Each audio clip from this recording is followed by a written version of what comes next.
Bibi na mabwana,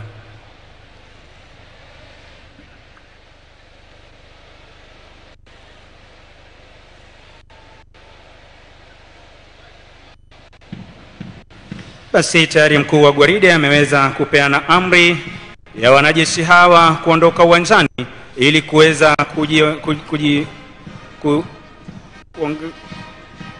kujiunga na wenzao, kujiunga kwenye shughuli mbalimbali za ulinzi wa taifa.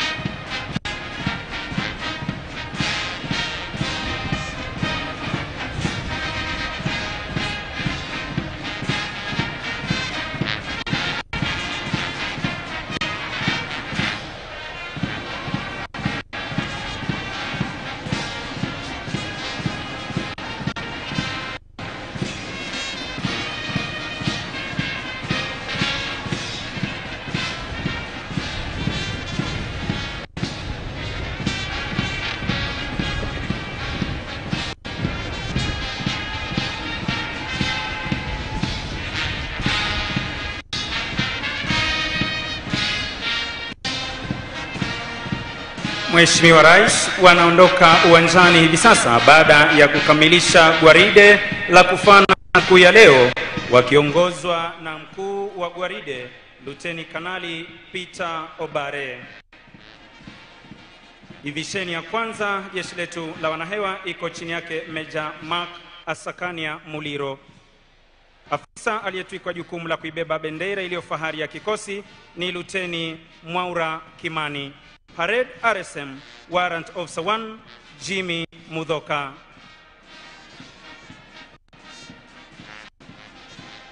Kikundi cha pili jeshi letu la wanahewa kiko chini yake Captain Francis Opondo.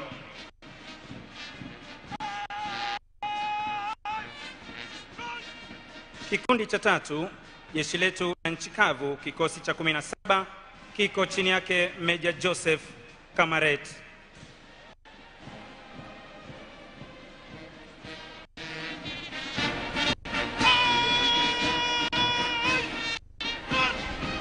Kikundi cha 4 jeshi letu la wanamaji kiko chini yake Meja Angatia Mulunda. Parade Adjutant ni Captain Valerie Otieno mweka alama wa jeshi letu la wanahewa. Mheshimiwa Rais, linafuata hivi sasa gwaride la vikosi vyote vya usalama, na kwa mengi nitampisha mwenzangu Koplo Julius Titi Jeffwa aweze kuendelea. Mheshimiwa Rais, linafuata hivi sasa ni gwaride la vikundi la vikosi mbalimbali vya usalama ikiongozwa na jeshi letu la nchi kavu Kahawa Garrison A Company, wakiwa chini yake Major Jackson Muthagia Company CSM, afisa mteule la pili Gilbert Okring.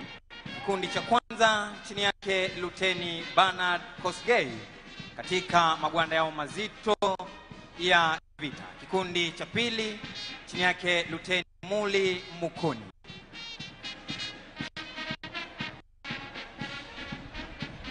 Kikundi cha tatu chini yake Luteni Roy Otieno Muga. Wanafuata hivi sasa ni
GSU katika magwanda yao mazito ya kikazi chini yake Inspekta Vincent Maru.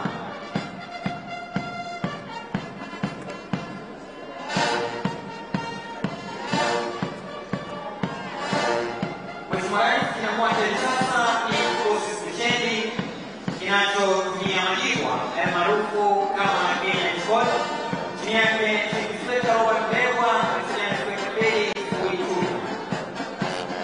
Mheshimiwa Rais, kinakuwa sasa ni administration wa service kwa katika mavazi yao mbalimbali chini yake Superintendent David Muye, vijana Chief Inspector Geoffrey Ngoi, kikundi cha kwanza chini yake Inspector Charles Mutembe.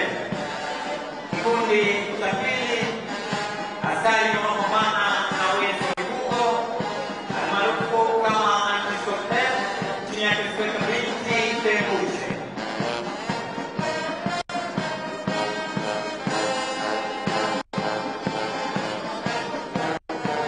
Wanafuata sasa ni askari wa kupambana na majanga pale yanapochipuka chini yake Inspekta Kennedy Mwate. Wanafuata hivi sasa ni askari wa kulinda mipaka almaarufu kama Border Police Unit chini yake Inspekta Kevin Walukana Njani. Kinafuata hivi sasa Mheshimiwa Rais ni kikosi spesheli kinachotumia farasi, ikiwa hii leo ni mara ya kwanza kabisa kikosi hiki kuweza kushiriki katika gwaride la kitaifa wakiwa chini yake Inspekta Kevin Ngoye. Wanafuata ni askari wa kuchunga uwezo wa bahari pamoja na masiwa yetu ya ndani almaarufu kama Kenya Coastal Service chini yake Sub Lieutenant Janet Wambui. Mheshimiwa Rais, wanafuata hivi sasa ni askari wa kulinda magereza chini yake Superintendent Wycliffe Jalangwa, vijana Chief Inspector Fred Mushira, kikundi cha kwanza chini yake Inspector James Musiemu.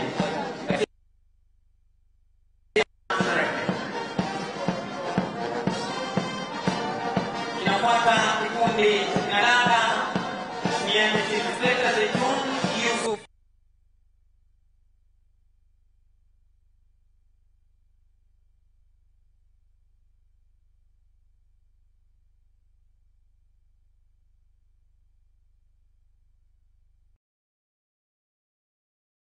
Chini yake Inspekta Nixon Onyango. Wanafuata hivi sasa ni askari wa kulinda mbuga zetu za wanyama chini yake Warden 2 Anthony Otieno akisaidiana na Assistant Warden 1 Jennifer Putonoi.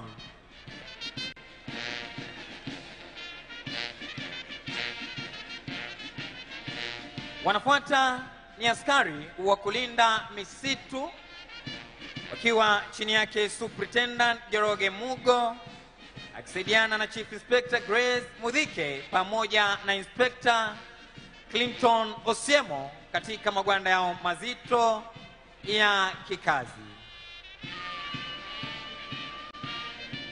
Mheshimiwa Rais, wanafuata hivi sasa ni vijana wa huduma kwa taifa almaarufu kama NYS chini yake Superintendent Philip Kemboi akisaidiana na Chief Inspector Fiona Muganda, kikundi cha kwanza chini yake Inspector James Mwaniki wakiwa katika mavazi yao mbalimbali siku ya leo. Kikundi cha pili, kikundi cha kinadada chini yake Assistant Superintendent Caroline Karimi akisaidiana na Chief Inspector Cicely Njeru. Kikundi cha tatu kikiwa chini yake Inspector Daniel Muli katika magwanda yao mazito ya kikazi. Kikundi cha nne, kikundi cha kinadada kipo chini yake Inspector Lilian Makena. Mheshimiwa Rais, kwa kutufungia gwaride la vikundi siku ya leo ni askari wa gatuzi la Kitui wakiwa chini yake Superintendent Josephat Mutemi akishirikiana na Inspector Sami Ngondi.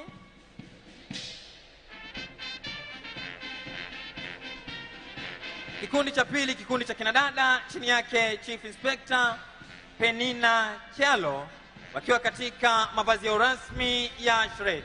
Tuwapongeze kwa makofi askari hawa wa gatuzi la Kitui kwa kazi yao wanayozidi kuifanya. Mweka alama jeshi letu la wanaanga.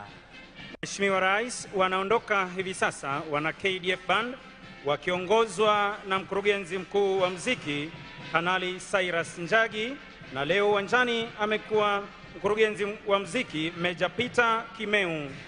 Senior Drum Major Warrant Officer 1 Rafael Kibisu akishirikiana na Warrant Officer 2 Daniel Chelakol wa jeshi letu la nchi kavu, Sergeant Mwaigi Atama wa jeshi letu la wanahewa pamoja na Sergeant Moses Demason wa jeshi letu la nchi kavu. Basi Mheshimiwa Rais, naomba tuweze kuelekeza macho yetu upande wa kushoto. Ndege aina ya C-27J Spartan, ikiwa ni ndege nzito ya kuweza kuwasafirisha makundi makubwa pamoja na zana nzito za kijeshi. Ndege hii imeweza kutumika katika majukumu mbalimbali ndani na nje ya nchi. Kama juzi tuliweza kushuhudia ndege hii ikiweza kusafirisha mwili wa shujaa Baba Raila Amolo Odinga kutoka Nairobi hadi Kisumu. Tumpe makofi rubani huyo ambaye aliweza kufanya kazi nzuri kuhakikisha kwamba shughuli hiyo imeweza kufanikishwa. Basi Mheshimiwa Rais, kikundi cha pili ambacho kitafuata hivi sasa ni ndege zetu za kivita, ndege aina ya Tiger F5 ambazo kawaida yake ni mwendo wa kasi, lakini leo zikipita taratibu mbele ya jukwaa kuhakikisha kwamba wananchi wa gatuzi hili la Kitui wanaweza kuziona, kwa kuwa kasi yake wengi huweza kukosa kuziona, husikia tu sauti. Basi Mheshimiwa Rais, kama tunavyoshuhudia upande pia wa kushoto mwa jukwaa, ndege hizi kipita kwa taratibu kabisa, ndege aina ya Tiger F5 5 ship big formation. Tuwape makofi marubani wetu wa kivita hivi sasa, kila rubani akijiondoa katika mfumo huo ili waweze Mheshimiwa Rais kutuletea maonyesho ya manuva wao vile hukabiliana na adui ardhini, angani na pia kwenye fuo za bahari. Onyesho la kwanza Mheshimiwa Rais, aileron roll, onyesho ambalo rubani huyu ataweza kuinua ndege hii takriban degree 30 kisha kuweza kuizungusha upande wa kushoto. Kisha onyesho la pili Mheshimiwa Rais itakuwa ni vertical roll, onyesho ambayo rubani huyu ataweza kuinua ndege hii takriban degree 45 na pia kuweza kutupa mizunguko ya kushoto pasipo kubadili mkondo wake. Kisha yule atakayefuata atatuletea 4-point roll. Mheshimiwa Rais, kama tunavyoshuhudia kutoka upande wa kushoto, rubani huyu akija kwa kasi kabisa, akiweza kuinua pua la ndege kama tunavyoshuhudia na kutupa mizunguko ya kushoto kwa haraka na kwa umaridadi. Tumpe makofi tafadhali. Vertical roll, rubani wetu wa pili pia akiwa tayari kabisa, akija kwa umaridadi na kuinua ndege hiyo juu kabisa na kutupa pia mizunguko ya kushoto pasipo kubadili mkondo wa ndege hii. 4-point roll, rubani huyu akipaa kwa kasi kabisa kuweza kutupa mzunguko wa kwanza, wa pili, wa tatu na wa nne, kurejesha ndege wima wa kupaa na kuweza kuendelea. Roll of top, rubani huyu atapaa juu kabisa akifika upeo wa kupaa kama tunavyoshuhudia hivi sasa, kuweza kufika upeo na kulaza ndege chali na kurudi mahali ambapo imeweza kutoka. Rubani wetu watano atatuletea onyesho aileron roll, akiwa tayari kabisa upande wa kushoto, akiweza kuinua pua la ndege kwa umaridadi kabisa na kutupa pia mizunguko ya kushoto kwa umaridadi. Tumpe makofi rubani huyo tafadhali. Basi Mheshimiwa Rais, ndege itakayofuata itatuletea onyesho high speed pass, onyesho ambalo ndege hii itapaa kwa kasi zaidi, na hiyo ndio sababu kuu ndege hii huacha sauti yake mbali Hivyo basi unapoisikia basi unaposikia sauti, ndege huwa imeshapita. Kutoka upande wetu wa kushoto, rubani wetu akiwa tayari kabisa, akija kwa kasi na kwa umaridadi kabisa kuweza kutumbuiza hadhira hii kuu ambayo imejitokeza kwa umaridadi kabisa. Sauti almaarufu Sound of Freedom, ikiwa ni onyesho high speed pass.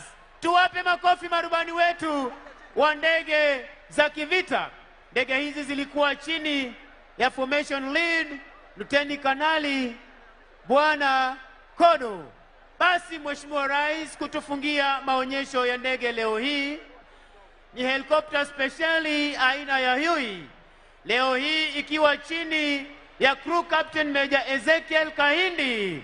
Ndege hii ikiwa leo hii imebeba bango lenye ujumbe speciali kwa Jamhuri ya Kenya na kwako Mheshimiwa Rais, linalosema hongera mashujaa 2025. Tuwape makofi marubani wetu kwa ujumla kwa kazi nzuri wanayofanya kuhakikisha kwamba taifa letu liko salama masaa 24.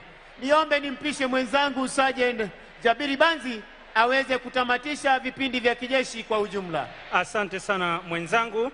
Mheshimiwa Rais, huo ndio mwisho wa tamasha zetu za kijeshi kwa pamoja, na ningependa kuwashukuru waliofanikisha makala haya, mkuu wa utumishi makao makuu ya majeshi yetu ya ulinzi, bila kumsahau Meja Obuong, Meja Felix Nyoro Karanja, Defense Forces Sergeant Major Warrant Officer 1 Bwana Haji Omar OGW, Army Sergeant Major Warrant Officer 1 Joel Gatibi Murage OGW, CAF Kenya Air Force Sergeant Major Warrant Officer 1 Franco Leparaslachi OGW, pamoja na Kenya Navy Sergeant Major Warrant Officer 1 Adan Musa Abdi OGW. Nimekuwa na wenzangu Senior Sergeant George Kisuya na Koplo Kiti Jefwa. Jina langu ni Sergeant Jabiri Banzi, na nitarudisha moja kwa moja hadi kwa mwenzangu kutoka Ikulu Bwana Dan Mwangi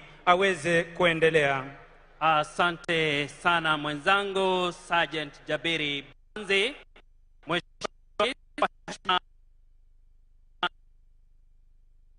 Kipindi hiki cha gwaride la wanaskauti ambalo linajumuisha maskauti wa kike na wa kiume, Girl Guides pamoja na St. John's Ambulance.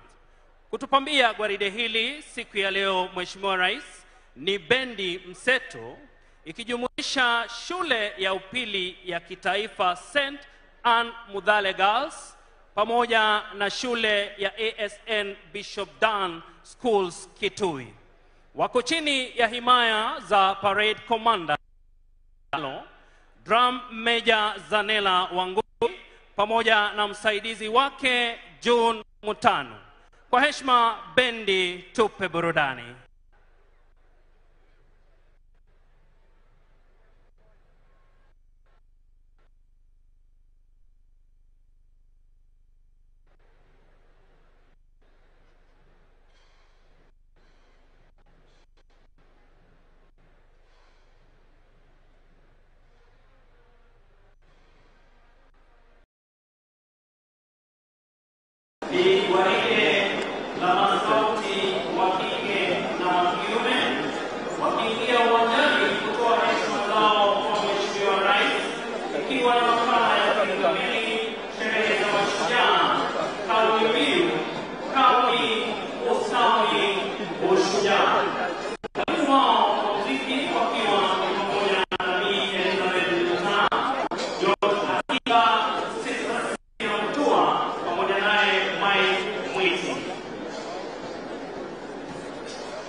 Ni mohari kutangaza hapa kwamba mlezi wa wanaskauti wetu ni rais wetu mpendwa Daktari William Samoei Ruto, muungano ambao ni muungano wa kujitolea unaowajenga watoto wetu wa kike na wa kiume.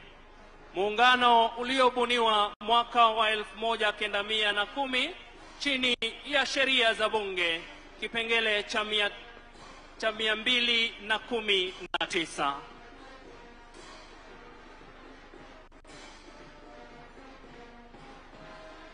Drum Major Zanella Wangui na msaidizi wake June Mutam wakiliongoza bendi hili wanachukua nafasi zao.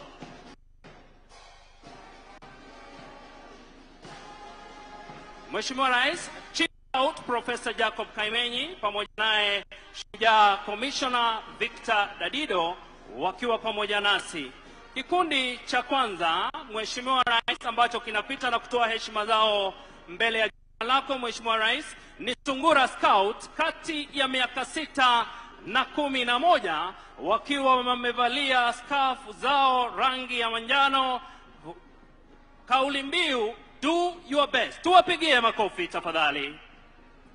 Kikundi cha pili, miaka 12 hadi 16, kauli mbiu be prepared, wakitoa heshima zao kwa Mheshimiwa Rais. Kikundi cha tatu, Mheshimiwa Rais, wakiwa ni wanamwamba, miaka 16 hadi 18, tayari wanapita jukwaa lako kutoa saluti, kutoa heshima zao. Angalia jinsi wanavyopita, kauli mbiu look wide.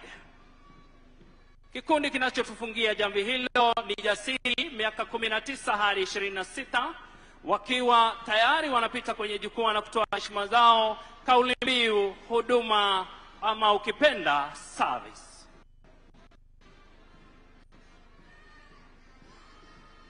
Maadili ya wanaskauti haya akiwa ni wajibu kwa Mungu, wajibu kwa wengine, wajibu kwa binafsi.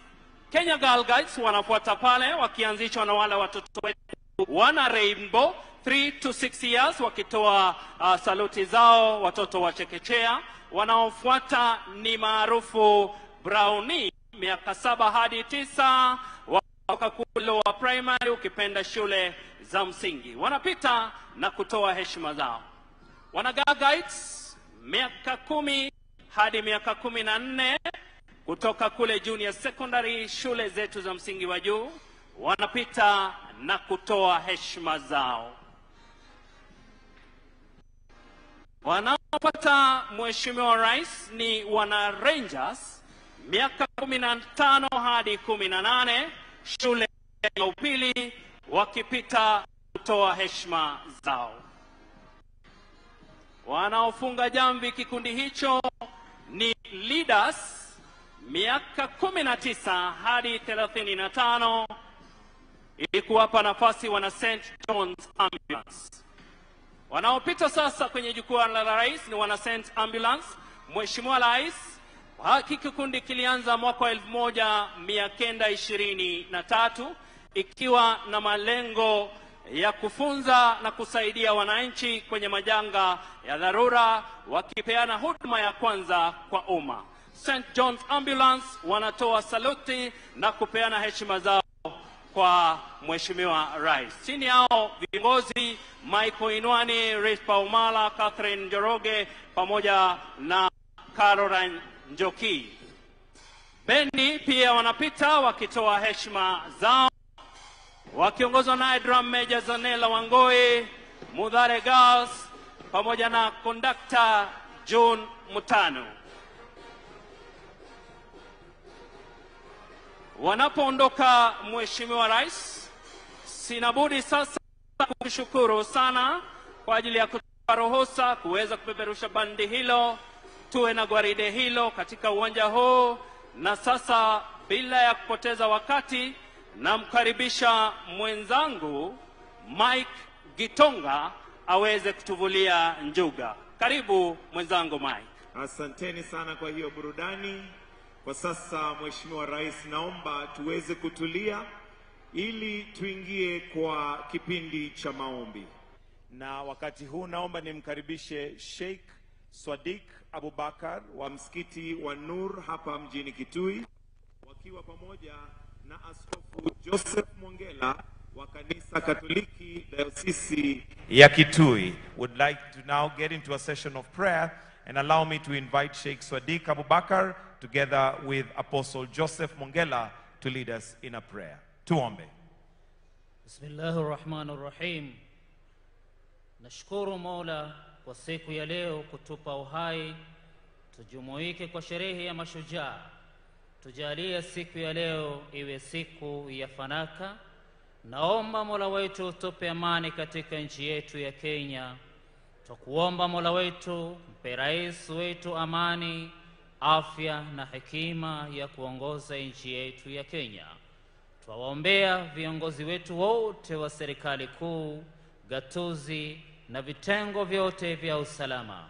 Tushukuru Mola kwa maendeleo ambayo umetuletea Kitui County na kaunti zingine Kenya kupitia kwa uongozi wa Daktari William Samoei Ruto. Tushukuru Mola kwa kutujalia mashujaa katika nchi yetu. Mola wape nguvu na umoja, na wale waliotuacha Mungu fariji familia zao. Sallallahu ala sayyidina Muhammadin wa ala alihi wa sahbihi wa sallam. Tusemeni amin. Amen. In the name of the Father, and of the Son, and of the Holy Spirit.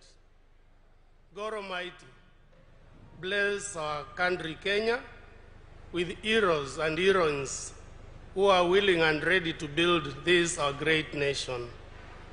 We come to you, dear Lord, as pilgrims of hope. Bless His Excellency, the President, Dr. William Ruto, and all the other leaders in all sectors in our country with wisdom and love to serve your people with joy.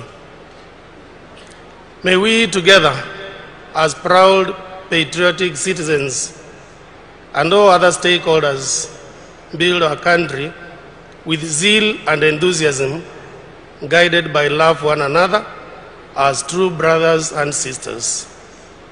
May we walk together, inspired by the Holy Spirit. Where there is division, plant love and forgiveness. Touch our hearts and conquer us with your immense love and self-sacrifice.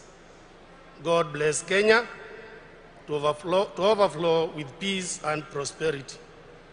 May the souls of our departed mashujaa rest in eternal peace.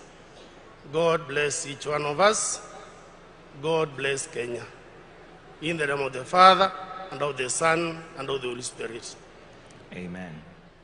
Mheshimiwa Daktari William Samoei Ruto, Rais wa Jamhuri ya Kenya na Amiri Jeshi Mkuu wa Majeshi ya Ulinzi, Mama wa Taifa Bi Rachel Ruto, mgeni maalum Mheshimiwa Bisarou Diamoye Jakha Faye, Rais wa Jamhuri ya Senegal, Waziri Mkuu wa Jamhuri ya Msumbiji Mheshimiwa Maria Benvinda Levi, Naibu wa Rais Jamhuri ya Kenya Profesa Abraham Kithure Kindiki, Mheshimiwa Daktari Joyce Kithure, mke wa Naibu wa Rais, Waziri mwenye mamlaka makuu aliye pia waziri wa mambo ya nje na maswali ya ughaibuni, Spika wa Bunge la Kitaifa, Spika wa Bunge la Kiseneti, mabalozi walioko, kiongozi walio wengi katika Bunge la Kitaifa na Bunge la Seneti, waheshimiwa mawaziri pamoja na makatibu wakuu waandamizi wa idara mbalimbali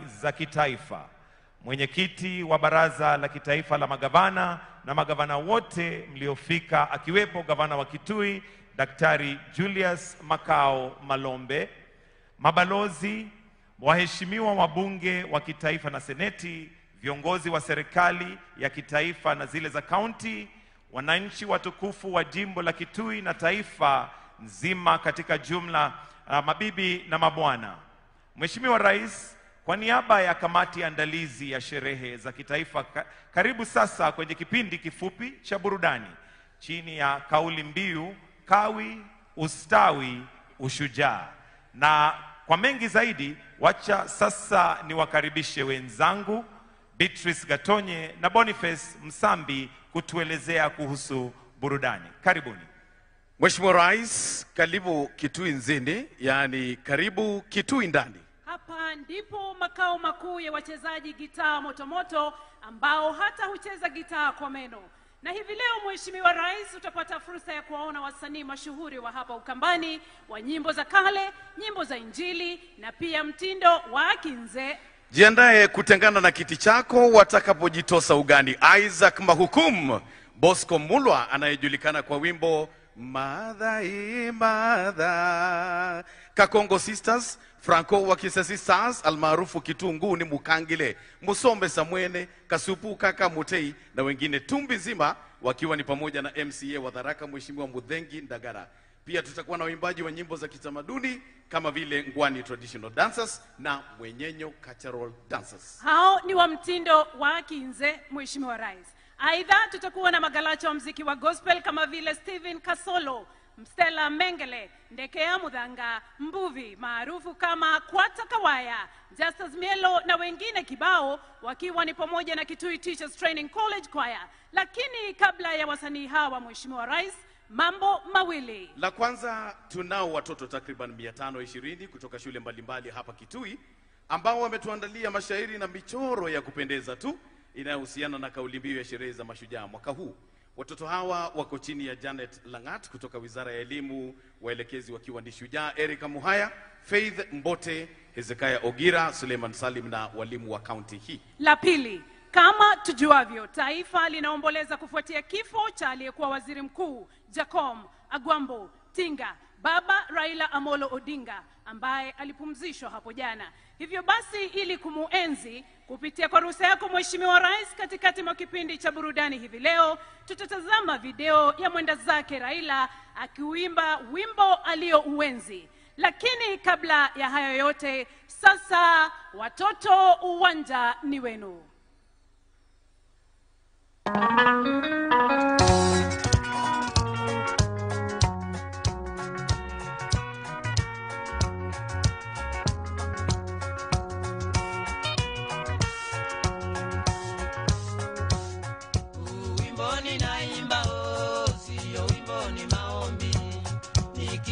Mwenyezi Mungu aibariki Kenya yangu, kwa jina la Baba na la Mwana Roho Mtakatifu, amina. Kwa jina la Baba na la Mwana Roho Mtakatifu, amina. Ewe Kenya nchi yangu, ewe Kenya baba yangu, ewe Kenya mama yangu, sitakuacha milele.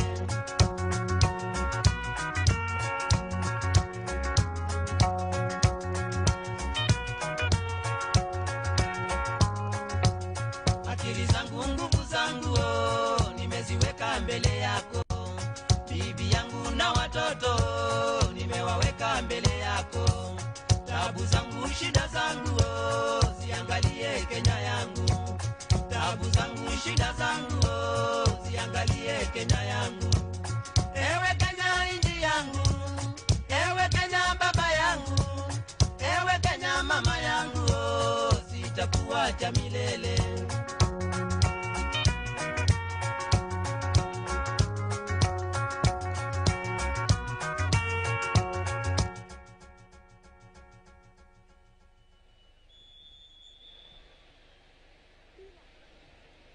If you're happy and you know, clap your hands. If you're happy and you know, clap your hands. Hello, Mr. President. Jambo mashujaa wetu. Hi, Kenyans. Welcome to Kitui County.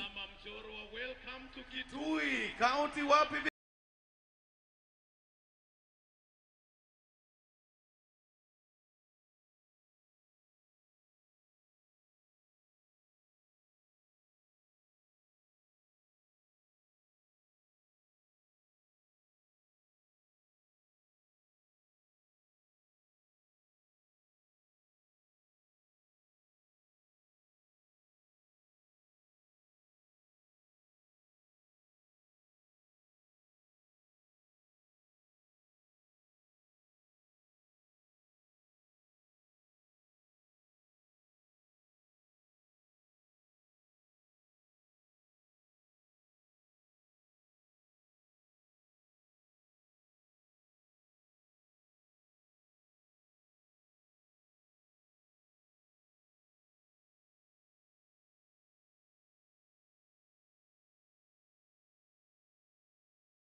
kauli yetu ya mwaka huu ya mashujaa. Makofi mazuri kwa wanafunzi.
Mheshimiwa Rais wamechora windmill, wakachora jua na wakachora sola. Tuwapigie makofi watoto hawa.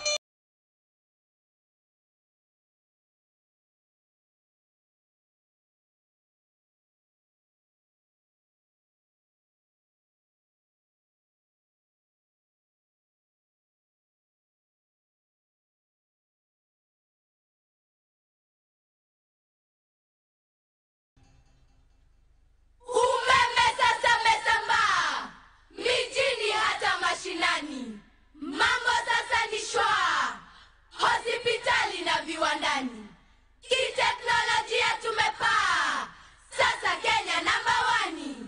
Mashujaa wetu hoye, si tunawaenzi.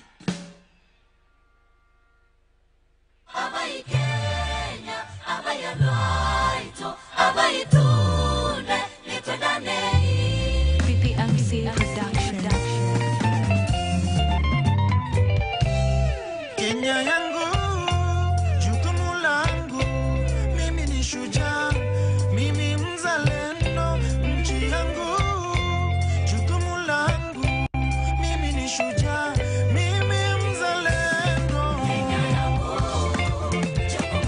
jukumu langu, mimi ni shujaa, mimi mzalendo. Jukumu langu, napenda Kenya.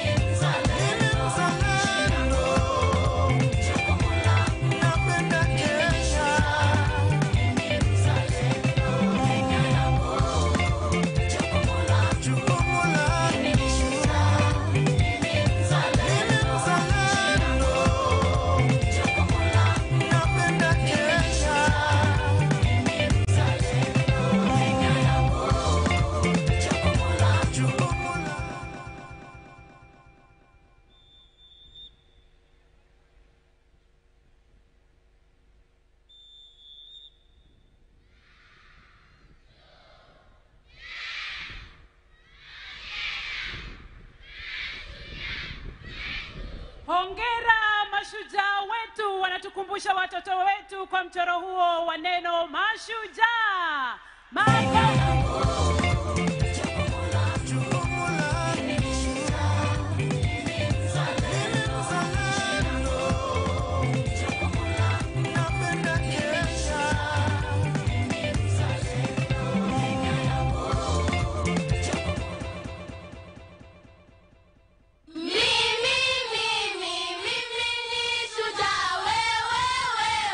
Wewe ni shujaa, sisi sote, sisi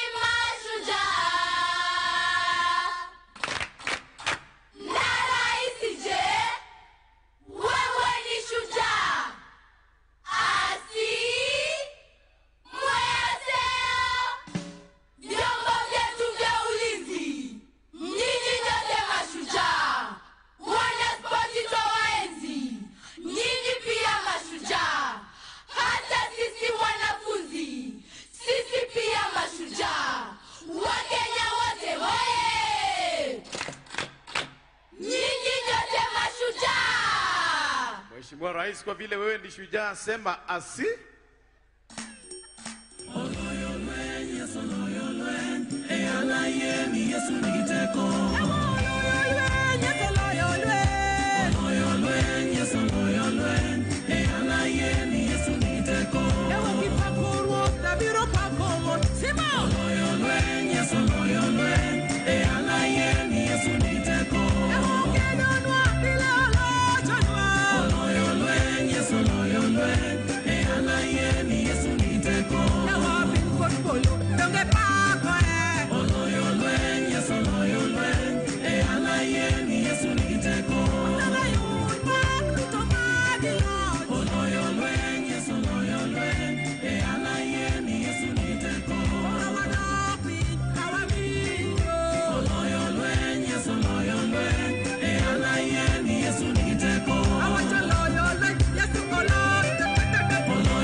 Twajivunia shujaa Honorable Raila Amolo Odinga, na wamechora, tuwashangilie kabisa.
Tuwape makofi mazuri watoto wanapoondoka uwanjani. Makofi.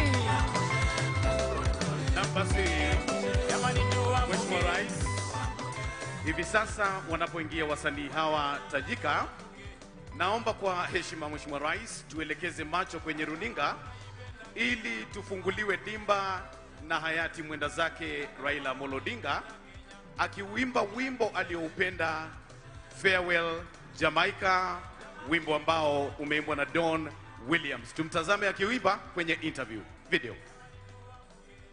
Harry was really my favorite, and my best there is the Jamaica Farewell. How does it go? Round the Bay of Mexico, where the sun shone daily on the mountain top, I took a trip on a sailing ship. When I reached Jamaica, I made a stop, but I am sad to say I'm on my way. Won't be back for many a days. My head is down, my head is turning around. I had to let a little girl in Kingston Town. On the Bay of Mexico, where the sun shone daily on the mountain top, I took a trip on a sailing ship.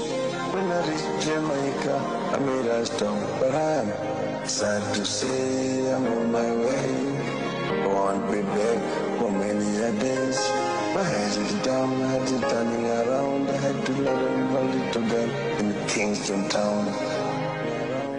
Naomba tumsherekee Raila kwa makofi mfululizo. Tuendelee kwa makofi, tuendelee kabisa tunapomsherekea Jacom Tinga Agwambo. Wasanii, tuendelee. Kegongo yule naga ngongole, ngongole mweni ngina. Kegongo yule naga ngongole, ngongole mweni ngina. Kegongo yule naga ngongole, ngongole mweni ngina. Kegongo yule naga ngongole, ngongole mweni ngina. Netuma musele ko e ya tama. Netuma ne ko tama. Netuma mololo ko e. Yo dani beranye. Maego kile mololo ko bene. Yo dani beranye. Ma modizo na mola na bo. Yo dani beranye. Iya ina de nduwa mwete. Na e mange nengele je mweni waito. Eni wanda ya yeto. Na de nduwa mwete. Na e mange nengele je mweni waito. Eni wanda ya yeto. Wana indi nyote mo gerege. Wani wane du mo gerege. Na lena mana zo gerege mai. Baitoni na no dilani dina kwa kana kwa negae. Malena legwe ramene. Nandi mo legwe rambetege. Malena legwe ramene. Malena legwe rambetege. Noko zama wa jagina mai. Noko zama le nangina mai.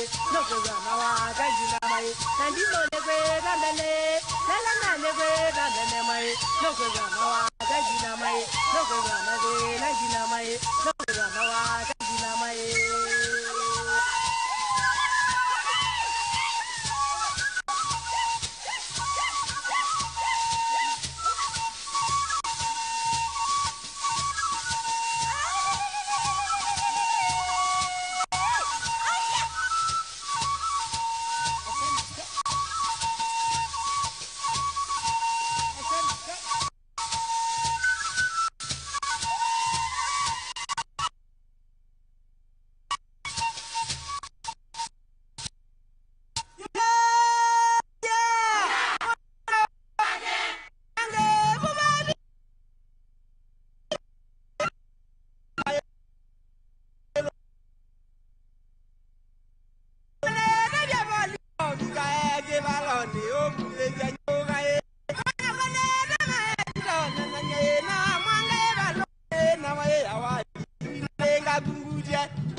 mayo wana wale agwenuka medoke nengwenuka ya waege amizi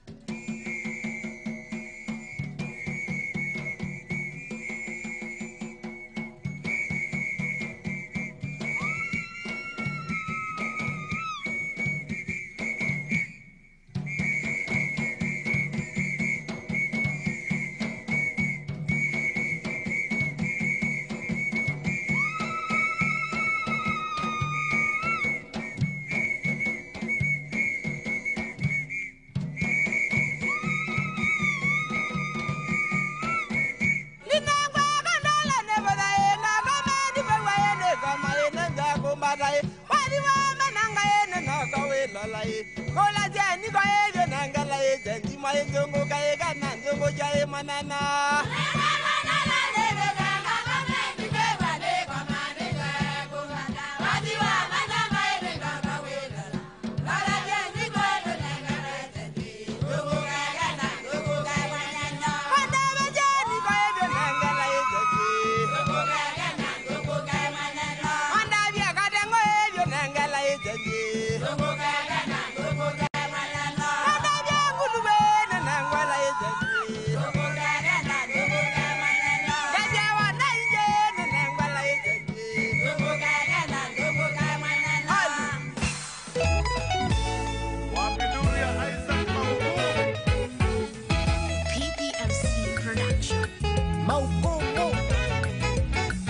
maisha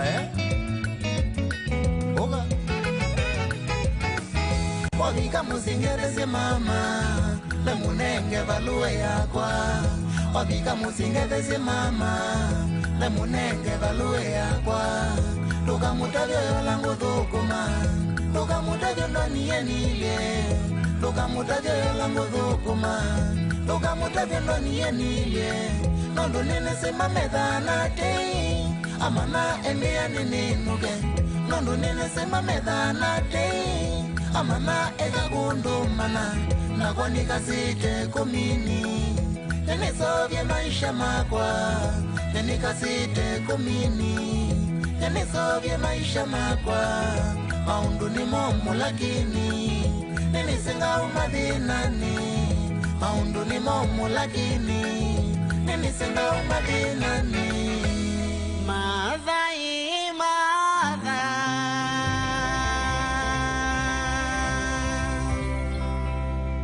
Mwandi kolwanu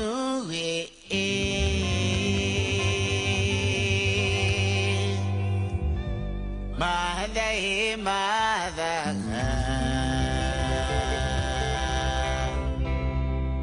Nuwe ngomba uyakwa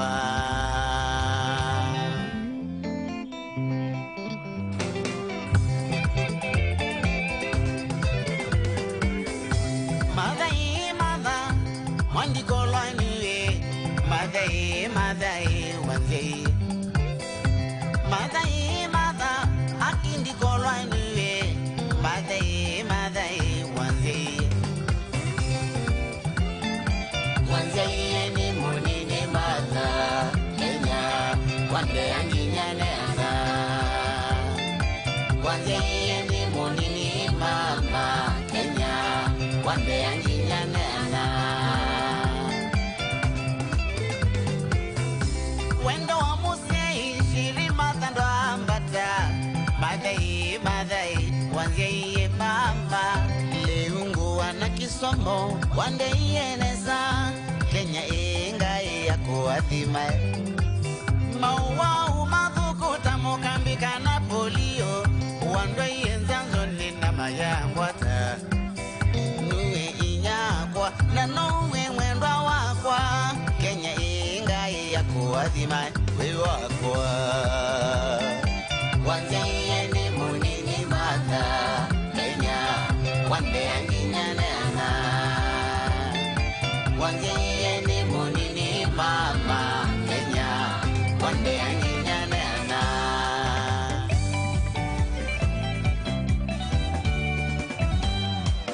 Ngulo mwelela ngulo maewa ngulo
MC Ndagarae, sauti ya Nchembe. Netwa Kagango, netwa Kerengo, bine nyembo cheto. Netwa Chageto, netwa Keyege, bine nyembo cheto. Kuriena Muronta, be Makumbo, bine nyembo cheto. Oh, wetu Daraka, twine nyembo cheto. Ketui twine nyembo cheto. Oh, Antoba mwinge twine nyembo cheto. Oh, wetu ni Kenya twine nyembo cheto.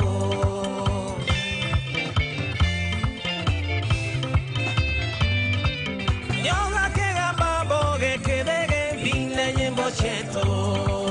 Watero baromboge kebere bine nyembo cheto. Wateni charobo ungeye begwe bine nyembo cheto. Oh, wetu Daraka twine nyembo cheto. Oh, wetu Ketui twine nyembo cheto. Oh, Antoba mwinge twine nyembo cheto. Oh, wetu ni Kenya twine nyembo cheto.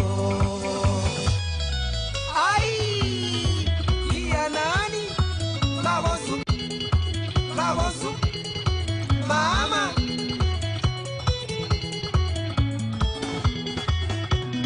Litu yake nai kweli mayumi tebasan. Litu yake nai kweli mayumi tebasan. Lakini tusawa yuyu jitwendene san. Lakini tusawa yuyu jitwendene san. Kwanza tusuwe mo. Mwingi muno Kenya ito. Kwa tise ya kwaka. Maneno maito ne masyo. Yapo tisito si sawa.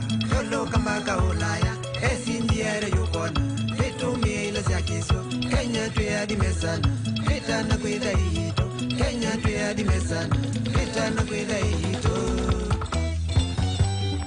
Sauti Yesu Zaumi Sauti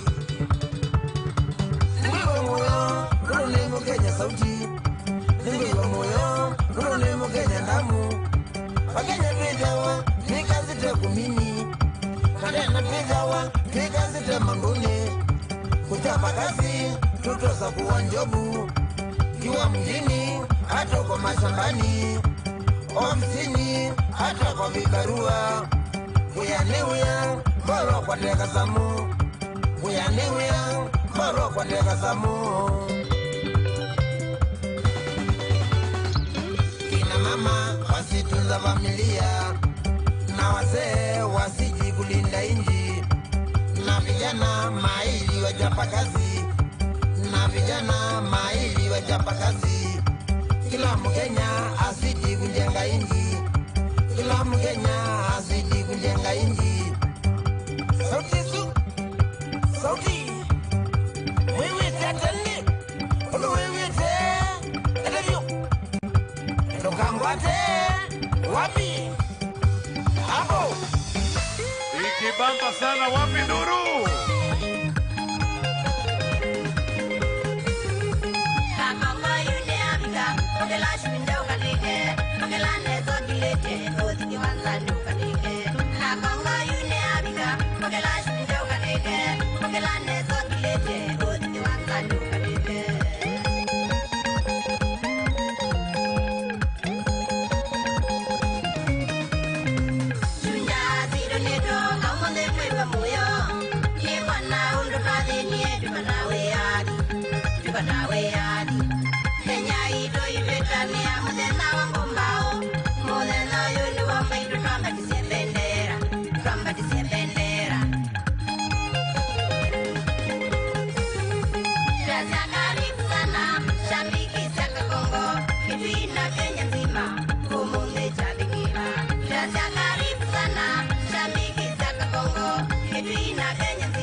Ikibamba sana wapi nuru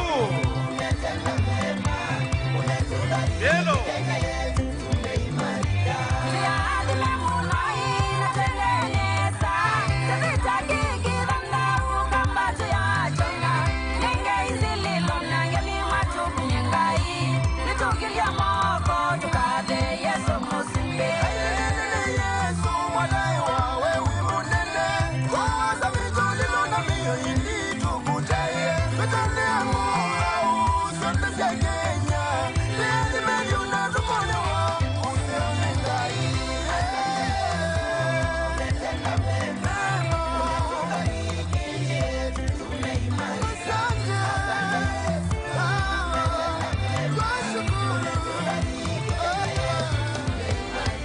Kasolo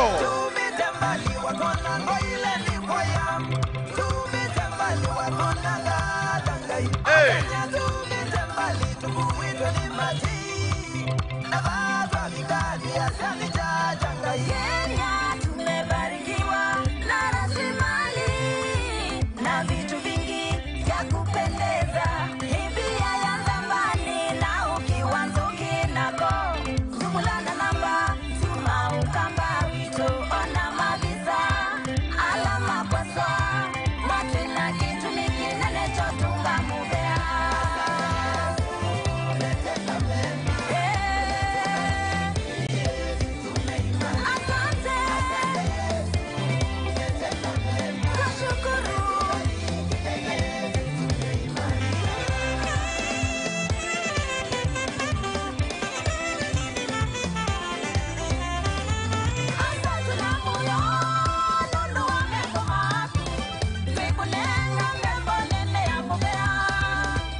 Wapi makofi ya Stella Mengele?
Atongo yonze makenya sima yimeova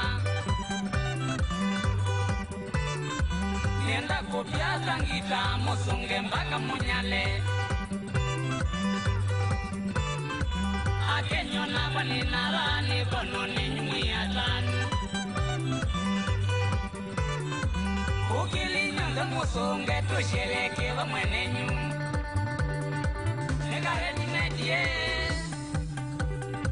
Megane ya nani shwali ne akatutwara koyo ni kali denge ansi ane yo kamba nundu akwithiai fachala banini tu tosonge biowe itino ila akuniano ala batingwange manuma bandu shambiki ne karibo ne marash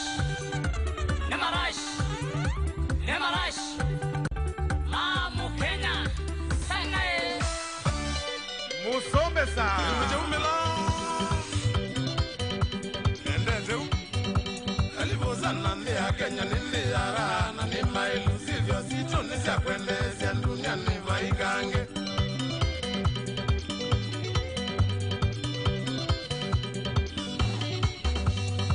Mazeo manegana vano Kenya ukamba wito ile tuye mina pepiti mono sana ya umandi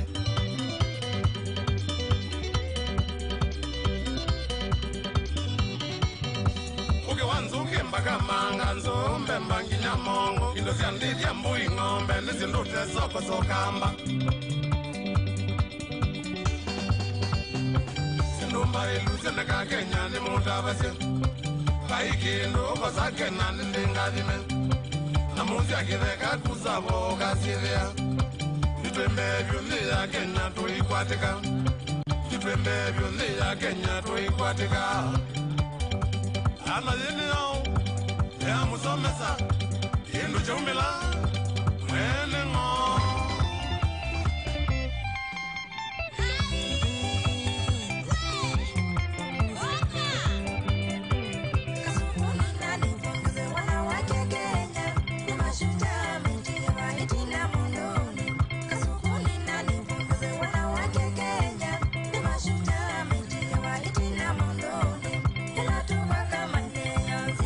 Kenya,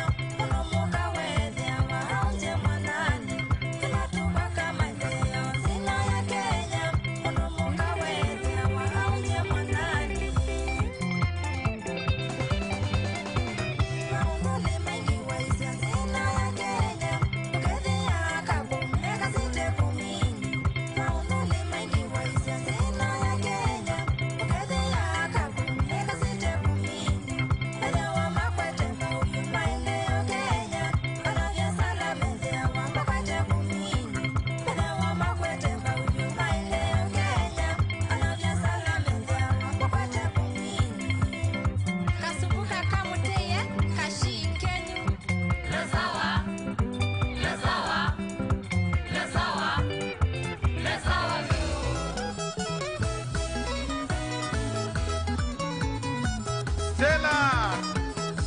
Raha mwingi ni mino ya Kenya mbaito.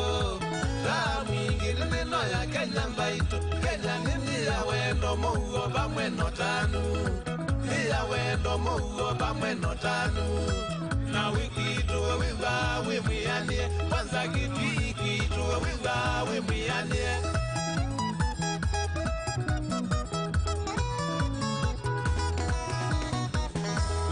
Kito ukamba wiyone sindumba elu. Kito kamba wiyone sindumba elu. Mwingi woka piuki wansoki mwinge. Mabia meoko alama makimba ito. Nanzambani ibia yese nyoyone. Mabisa mazawa kamba kito. Mabisa mazawa kamba kito. Yetwe Franco kisasi ya mheshimiwa Kitongoni mukangile okavimio keo kanyu yambasi. Tunafurahia tamaduni zetu, tunawapongeza wakulima wetu, tunawapongeza wachezaji wetu, tunawashukuru wanabiashara wetu. Asanteni sana kwa kukuza uchumi, tunasherekea wanamuziki wetu. Kitunguni mukangile, kitunguni mukangile, kitunguni mukangile, kitunguni mukangile. Wapi vigelegele Kitui? Mheshimiwa Rais, kitunguu ni mukangile inamaanisha utamu wa kitunguu ni jinsi unavyokikaanga. Huo ndio mwisho wa burudani hiyo kwa sasa, ambayo imeshirikisha pia wimbo wake Harry Belafonte aliyoupenda sana Raila, ulioimbwa mwaka wa 1956. Na kwa sasa Mheshimiwa Rais, kwa ruhusa yako tutaweza kuwaruhusu wananchi ambao wako nje ya uga huu kuruhusiwa kuingia kulingana na taratibu ambazo zimepangwa, machifu wetu wakiwaelekeza. Wakati hayo yanaendelea, Mheshimiwa Rais, tutaletewa nyimbo mbili spesheli. Wimbo wa kwanza ni wa video wa mwimbaji Samidi ambaye alitunga wimbo Baba Hoye kumwenzi aliyekuwa waziri mkuu wa Kenya mwenda zake Mheshimiwa Raila Odinga, ambaye atakumbukwa na wengi kama shujaa kwa yale yote aliweza kulifanyia taifa letu. Wakati ninapoendelea kutangaza, naomba tafadhali machifu tuweze kuwaruhusu wananchi kuingia. Wimbo wa pili, Mheshimiwa Rais, Kefa Oyugi Wonder almaarufu kama Farike, mwanamuziki maarufu wa nyimbo za mtindo wa country, atatuletea wimbo alioupenda mwenda zake Mheshimiwa Raila Odinga, Farewell Jamaica, ambapo maneno ya wimbo huo yatapeperushwa moja kwa moja kwenye runinga zetu. Naomba sasa tupewe video tukiwaruhusu wananchi kuingia kwa utaratibu. Asante. 001 Raul 001.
kuketi tafadhali.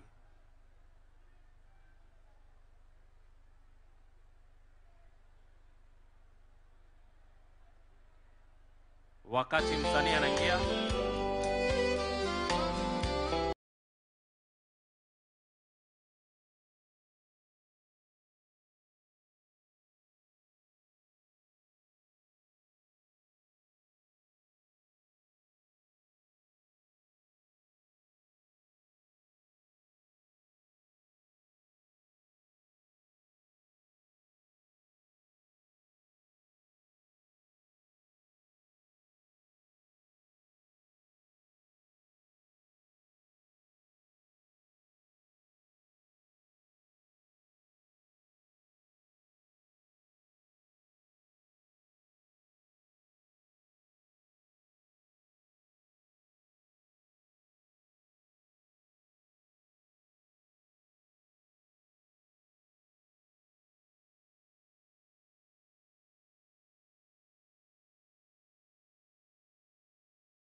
Sad to say you've gone away. Your song will echo day by day. The rivers cry, the people pray for your shoulders, the better way.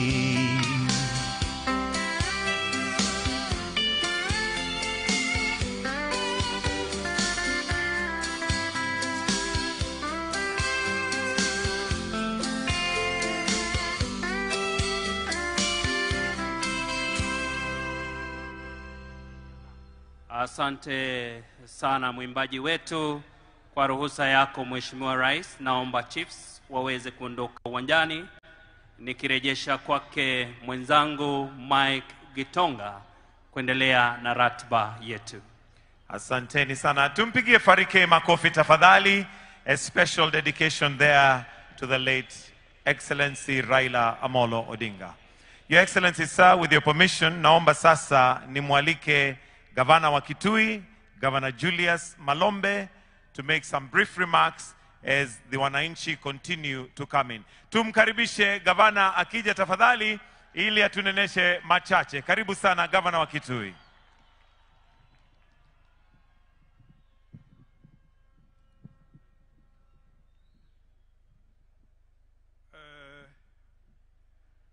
Your Excellency Dr. William Samuel Arap Ruto, the President of the Republic of Kenya and the Commander-in-Chief of the Kenya Defense Forces, Your Excellency the First Lady Mama Rachel Ruto, Your Excellency the President of the Republic of Senegal, Your Excellency the Prime Minister of the Republic of Mozambique, Your Excellency the Deputy President Professor Kithure Kindiki and Dr. Joyce Kindiki, the Prime Cabinet Secretary Honorable Musalia Mudavadi, the Honorable Speakers of the National, the Honorable Speaker of the National Assembly and the Senate, the Honorable Chief Justice and the President of the Supreme Court, and other judges who are here, Excellency Governors and Deputy Governors present, Members of Parliament, that is Senators and National Assembly members present, Cabinet and Principal Secretaries present, our distinguished heroes and heroines from all over the country, mabibi na mabwana, all protocols observed.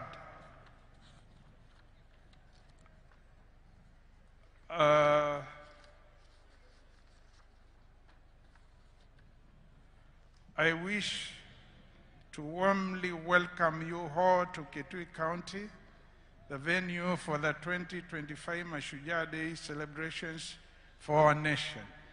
Your Excellency, the President, the people of Kitui are grateful for the opportunity we have been accorded to host this year's Mashujaa Day at this magnificent 10,000-seater stadium recently constructed by your government in a record 4.5 months from June 2025 to October 2025.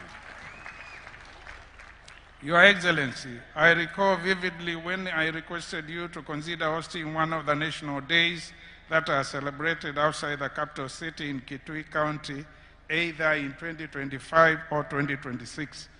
This was on 23rd February 2023 when you visited our county to launch the Level 4 Hospital at the Administration Police Border Patrol Unit Headquarters at Kanyonyo. And Your Excellency, here we are in 2025 celebrating Mashujaa Day in Kitui. This is indicative of your responsiveness as a national leader who is committed to inclusive service delivery and development in all parts of our country. Your Excellency, we are deeply honored that you granted our request. Asante sana. Your Excellency, ladies and gentlemen, Mashujaa Day is a special occasion set aside under our Constitution to honor Kenyans who have sacrificed and exhibited courage and selflessness in the service of our nation. Today, as we celebrate Kenyan heroes and heroines, we wish to particularly salute those Kenyans such as Mekatilili Wamenza and Koitalel Arap Samoei, who firmly resisted colonialists. We also honor the Kenyan heroes who gallantly fought for the independence of our country, such as Dedan Kimathi and the Kapenguria Six. In the southeastern Kenya region, Your Excellency, we also have heroes and heroines who include Kivoi Wamwenda, a Kamba warrior and long-distance trader who resisted colonialists, Mwangeka wa Malowa, a 19th century chief of Taita who led the community in opposing colonial rule, Sio Kimau and Muindimbingu who valiantly resisted colonialism. Other heroes and heroines from the region include Mbiti Mati, the first African National Assembly Speaker, Kitili Mwendwa, the first African Chief Justice, Zamba Kitonga, the chairperson of the Committee of Experts that harmonized various drafts that led to the 2010 Constitution, among others. The bravery, courage, and resilience of these heroes and heroines are an inspiration to the current and future generations to build a united and prosperous Kenya. Your Excellency, in our country, heroes and heroines are found in all walks of life. They include persons who significantly contribute to our economic development through engagement in the micro, small, and medium enterprises, such as Mama Mbogas, border operators, Juakali traders, barbers, salonists, hawkers, among others. Such heroes and heroines are also found among teachers, nurses, security officers, community health promoters, firefighters, athletes, fishermen, and farmers.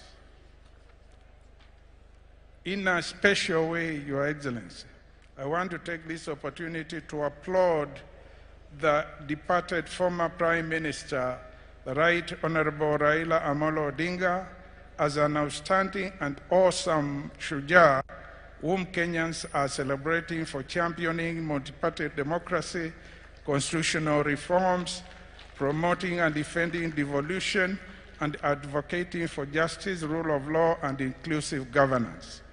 Your Excellency, in order to promote inclusive economic growth, your government has been implementing projects in our county focusing on agriculture, micro, small, and medium enterprises, rural electrification through the last mile connectivity program, roads and allied transport infrastructure, housing, healthcare, tourism, technical and vocational training, and the creative economy, including adoption of digital technology, music, arts, and sports. In appreciation, Your Excellency, kindly allow me to briefly highlight some of the projects that your government has undertaken recently in preparation for Mashujaa Day celebrations in Kitui Municipality, and these include the construction of this 10,000-seater Idhokwe Stadium,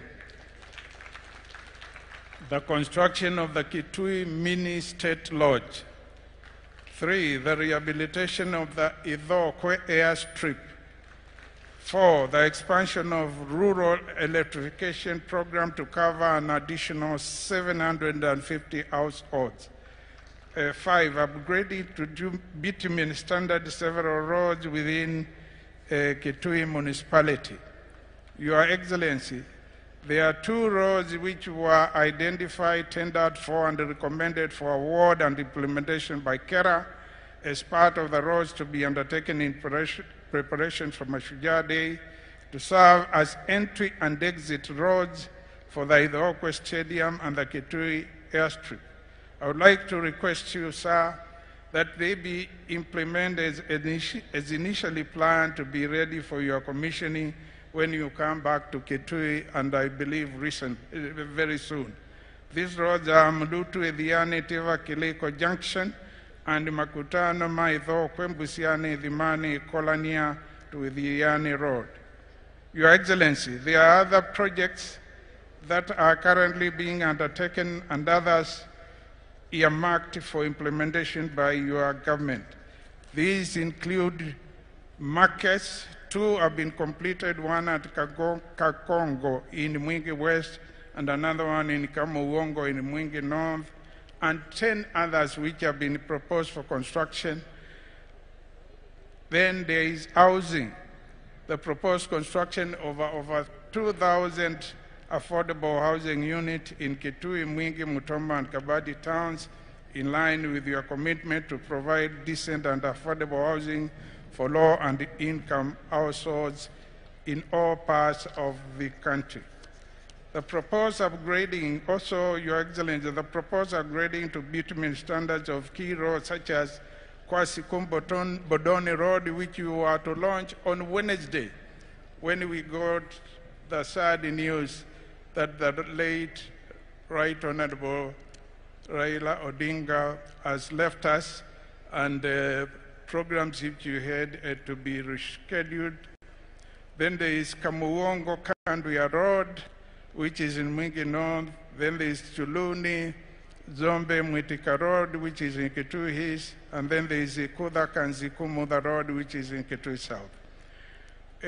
Your Excellency, we have some proposed construction projects, which some have started, others are just about, and this includes student hostels at Seku and all the KMTCs in Kitui, that is in Mwingi, here in Kitui, and in Mutombo, and also at the Kabati Vocational and Training Institute. The proposed establishment of the Kitui Utalii College, and we signed a memorandum of understanding with the Kenya Utalii College to establish such a campus in the course of this year or early next year. The establishment of 6 technical and vocational training institutes, which are complete and are in use, and also the Kitui Livestock Training Institute and a modern livestock feedlot facility at Kanyonyo, which are intended to train mid-level professionals and to enhance the livestock value chain respectively. Also, Your Excellency, we have the ongoing construction of the proposed Kitui County Aggregation and Industrial Park at Kanyonyo, which is about 45% complete, and where aggregation and value addition of agricultural produce will take place. Also, in tourism, we have the rehabilitation of the South Kitui Game Reserve, a project where we are collaborating very closely with Kenya Wildlife Service. Your Excellency, we kindly request that you consider prioritizing the completion of the following projects. One, Umar Dam, which is ongoing, but the conductor is like he has abandoned the site, claiming his certificates are not being honored. Please let something be done about it so that he can complete that project. And thank you very much, really, for having it restarted, because it stalled some time ago. Yeah, soon. Then there is a Kedhombwani market in Kitui Town. Your Excellency, we thank you for instructing the PS Housing sometime in 2025 to work with our county towards the financing and completion of the said market. The other project is the Ienziu River Bridge, a critical project initiated after the December 4th, 2021 tragedy that claimed over 30 lives.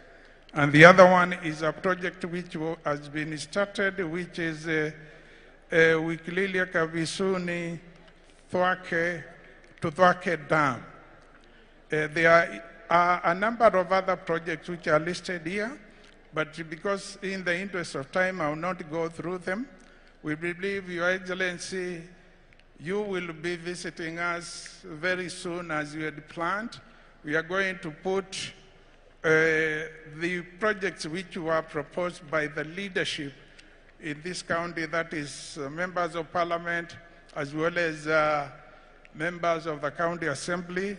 And I know it will not be good for me to go through all of them. Your Excellency, we acknowledge that you had initially planned to visit Kitui last week to launch several development projects across the country. This would have accorded the leadership of the people and the people of the county a valuable opportunity to meet and discuss some of the development priorities of our county with you. However, in light of the passing of the former Prime Minister, you called off all scheduled public engagement as a mark of respect to our departed hero, a gesture for which we commend you highly. Your Excellency, as I conclude, I wish to take this opportunity to thank the Mashujaa Day technical and steering committees, which were led by Mr. Makori and PS Raymond Omondolo, respectively, and as well as the regional commissioner and the county commissioner and the county security committee for the way we have worked closely, consulting and solving any problem which arises in a very amicable way. Let me reaffirm our shared commitment towards the implementation of projects that positively transform the lives of our people. And may this Mashujaa Day rekindle our spirit of service, patriotism, and unity as we build a stronger, more prosperous Kenya. Thank you, Your Excellency. Asante ni sana. God bless Kitui. God bless Kenya. Asante. Tumpongeze tena kwa makofi Governor Dr. Julius Malombe. Kwa sasa Mheshimiwa Rais, naomba unipe ruhusa nimkaribishe His Excellency the Deputy President of this great nation, Professor Abraham Kithure Kindiki. Tumpigie makofi tafadhali akija. Karibu sana Naibu wa Rais.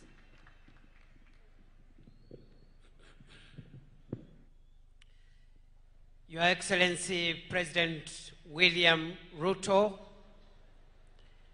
Your Excellency First Lady Rachel Ruto,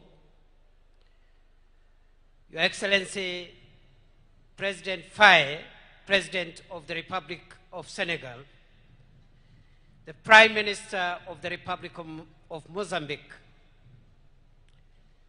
fellow Kenyans, we gather here today on this Mashujaa Heroes Day to remember, reflect, and consider where our country has come from. Your Excellency, sir,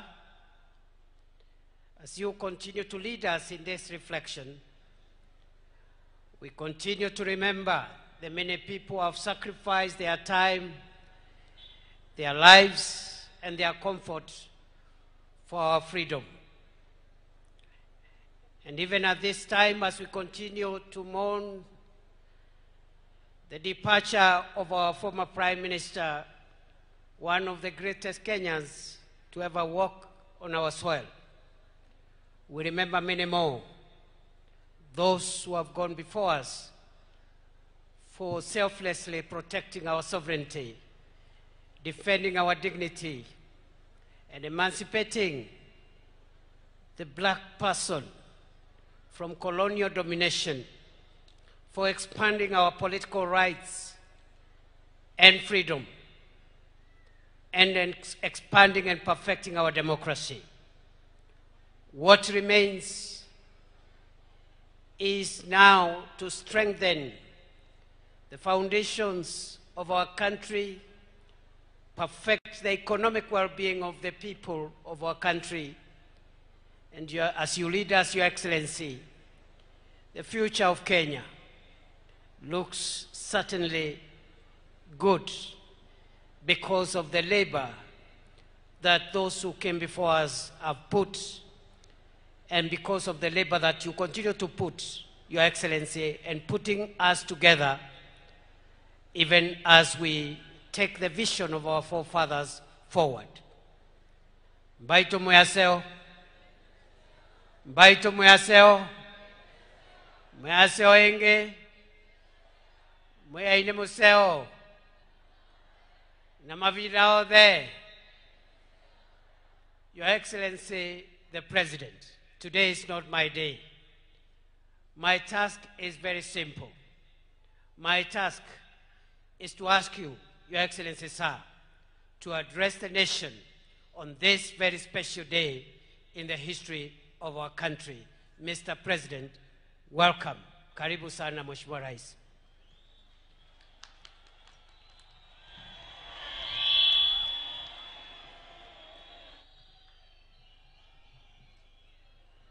Asante sana. Ndugu wana wa Kitui, hamjambo? Kitui hoye! Mbaito muyaseo! Muyaseo inge! Muyaine museo! Na mavinda onde! Muyaiya taiwe! Bwana Yesu asifiwe! Hebu nione kwa mikono. Bwana Yesu asifiwe! Asanteni sana, tunaweza kuketi chini.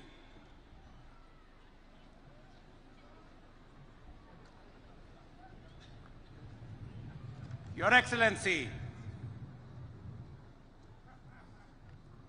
Bassirou Diomaye Faye, President of Senegal. Your Excellency, Madam Adriano Alfonso Melain, Prime Minister of Mozambique.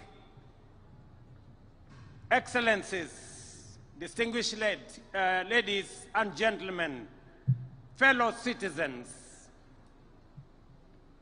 before I make my statement,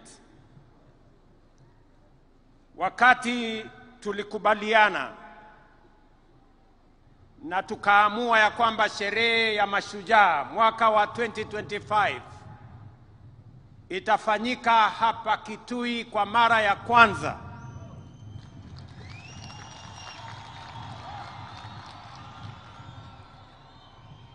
Nilitafuta marafiki na leo tuko na bahati ya kuwa na rais wa Senegal, nchi rafiki, nchi ya Kenya. Ametutembelea sio tu Kenya, lakini ametutembelea hapa Kitui siku ya leo.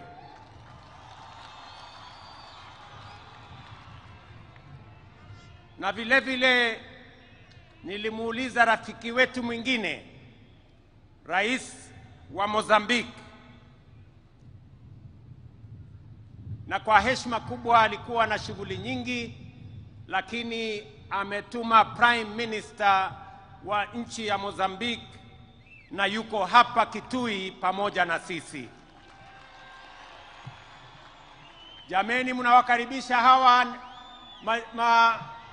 marafiki zetu, mnawakaribisha hawa wageni wetu. Wapi nduru ya hawa wageni wetu jameni, watu wa Kitui? Kweli naona mmewakaribisha. Wacha nimualike in a very special way my brother Faye, on behalf of the government and people of Kenya. We don't take it for granted that you have taken time out of your busy schedule at home to come and visit us and participate in this national celebration, not necessarily in our capital city, but in our town of Kitui. We don't take it for granted, Mr. President, and the people of Kitui sincerely appreciate that you have made time to come all the way. I will now request you, Mr. President, to make some remarks as we celebrate our Heroes' Day here in Kitui in Kenya. Welcome.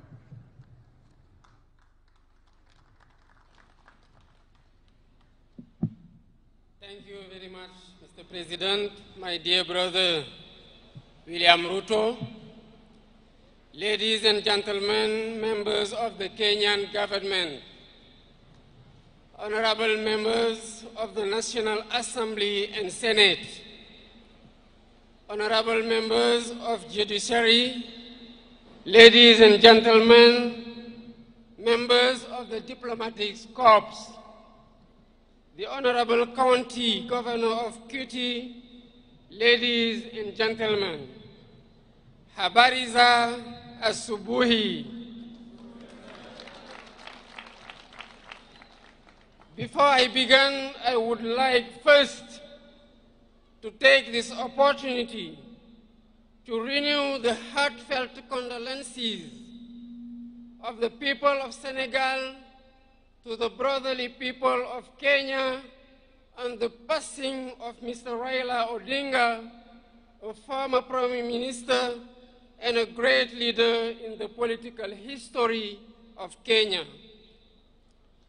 I pay tribute to the memory of the illustrious departed and express my deep compassion to President Ruto, to his family, and to the people of Kenya. May his soul rest in peace.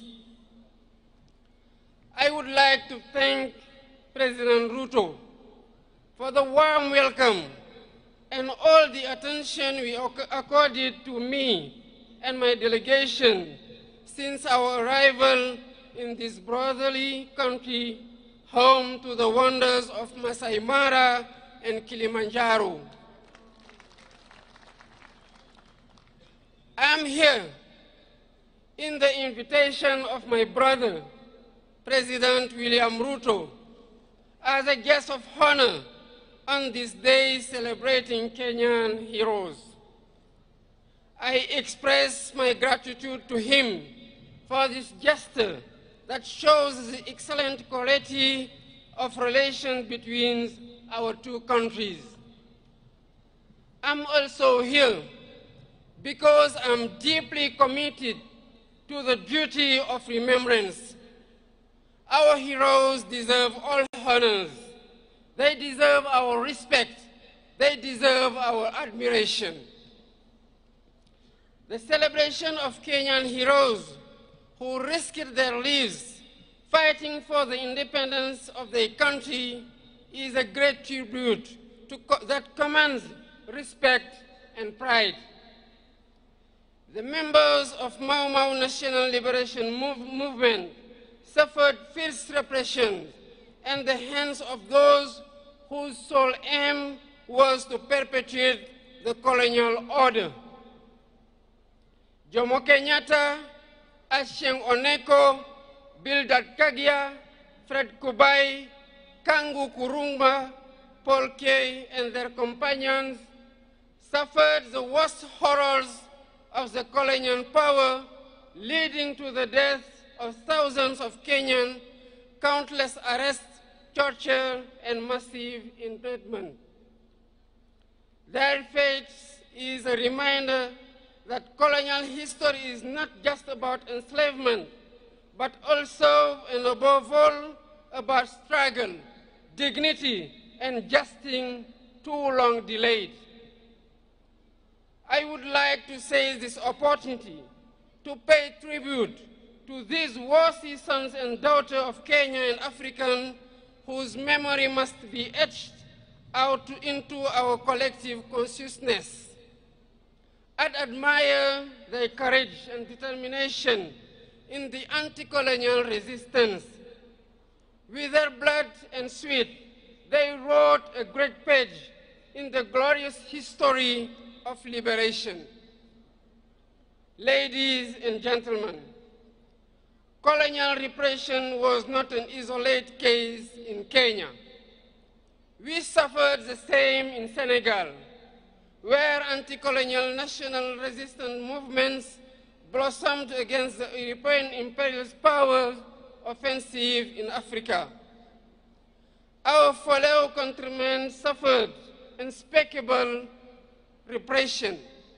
For instance, on December 1944 at Charoy Black Barracks, innocents and unarmed Senegalese riflemen, along with their brothers in arms from other African countries, were massacred by the colonial power. Their only crime was to demand the payment of their allowance, bonuses, and other entitlements. This was one of many premeditated criminal acts, and the facts are undeniable.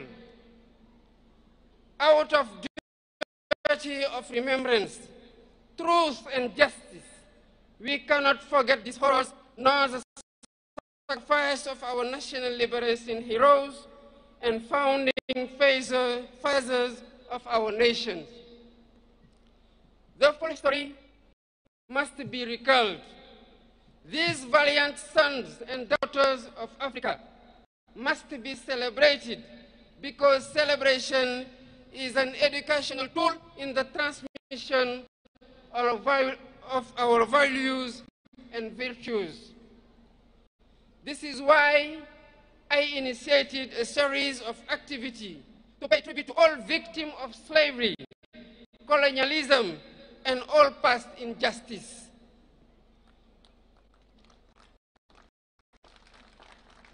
The first such initiative was to commemorate the 18th anniversary of the massacre of Senegalese riflemen last year.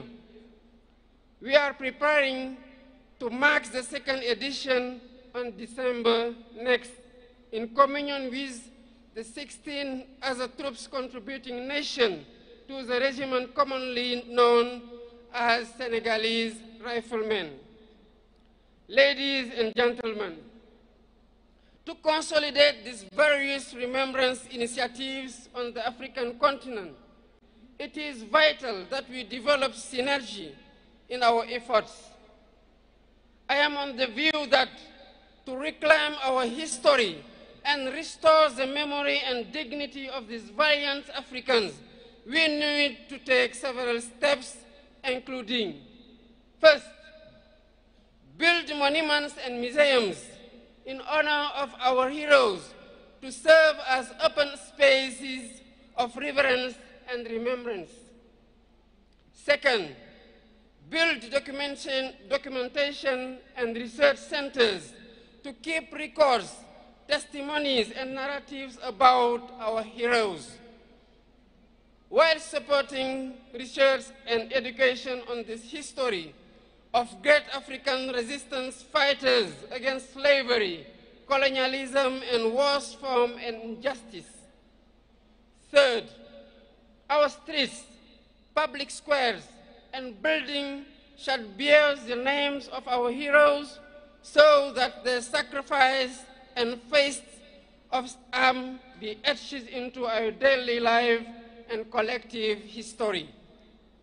Fourth, teach our history in our education curricula.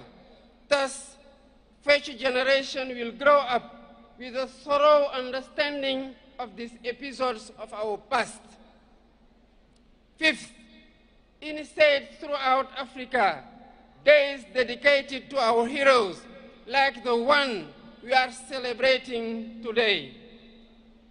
This is what will sustain the memory of our heroes, just as sustainable energy solution, the theme of this year's celebration, will help transform our lives. With the mastery of energy and sufficiency production capacity, Africa shall build the foundation of her development, the engine for her economic transformation, and foster technological and social innovation. Long live the memory of Kenyan heroes. Long live the memory of African heroes. I thank you for your kind attention. Wapi makofi ya rais wa Senegal jameni. Asanteni sana.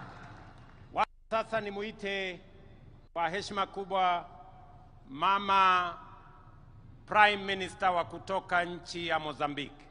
You're welcome, Your Excellency, to make your statement. Please. Karibu.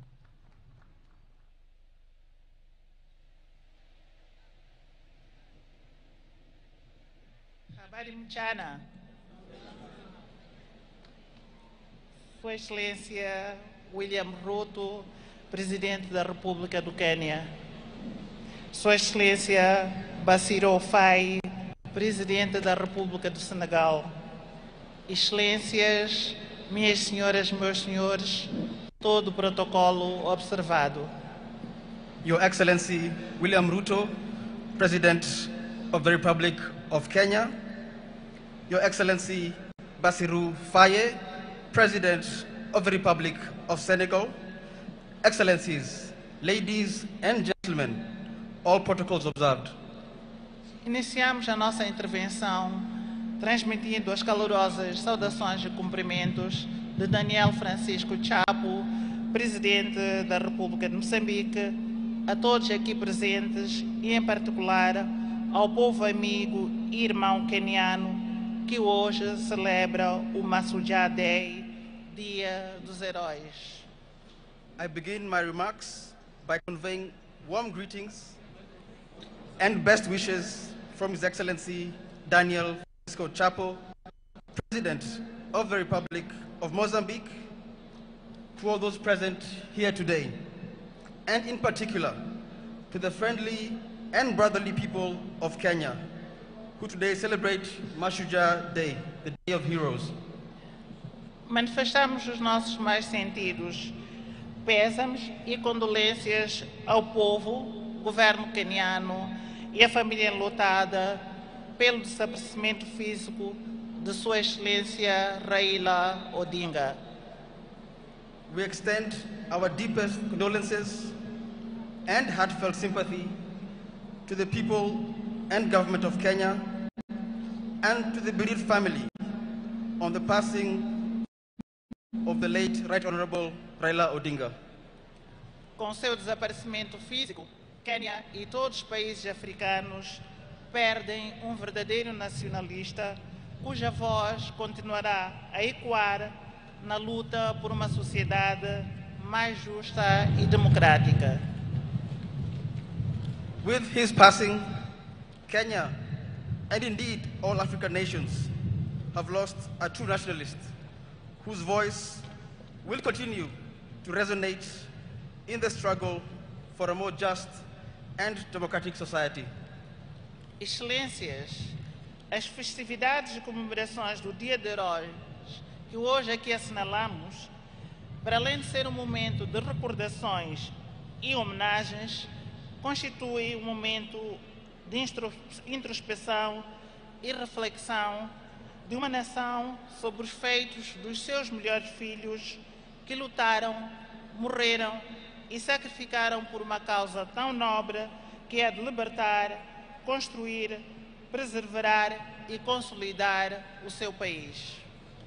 Excellencies, the festivities and commemorations of this Mashujaa Day, which we mark here today, are not only a time of remembrance and tribute, but also a moment of introspection, reflection for a nation, and time to honor the deeds of its finest sons and daughters who fought, died, and sacrificed for the noble cause of liberation, nation building, preservation, and consolidation.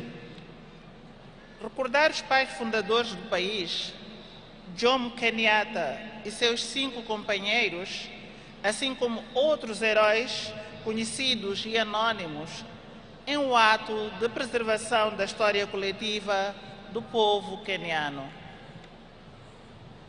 To remember the founding father of the nation, the late Mzee Jomo Kenyatta, and his compatriots and contemporaries, including the members of the Kapenguria Six, as well as other known and unknown heroes, is an act of preserving the collective history of the Kenyan people.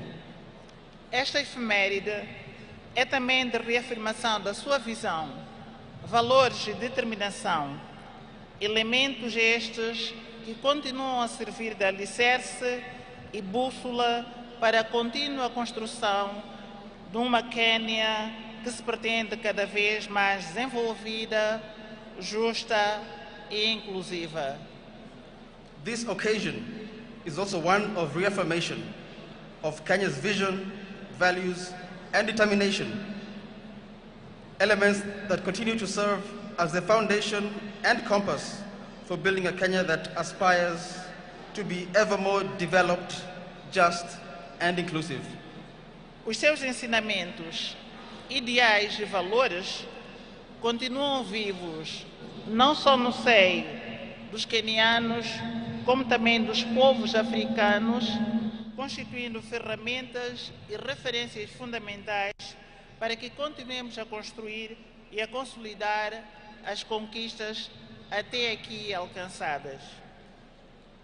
Their teachings, ideals, and values remain alive, not only among Kenyans, but also among the peoples of Africa, serving as essential tools and points of reference as we continue to build upon and consolidate the gains attained thus far. Na unidade reside a força, liberdade e dignidade que todos almejamos. In unity lies the strength, freedom, and dignity we all seek. Termino agradecendo pelo convite endereçado a Moçambique para participar nas celebrações desta efeméride tão importante para o povo queniano e agradecendo a hospitalidade que nos tem sido concedida desde a nossa chegada. In conclusion, allow us to express our sincere appreciation for the invitation extended to Mozambique to participate in the commemoration of this occasion, which is of great importance to the people of Kenya. Muito obrigada. Asante sana.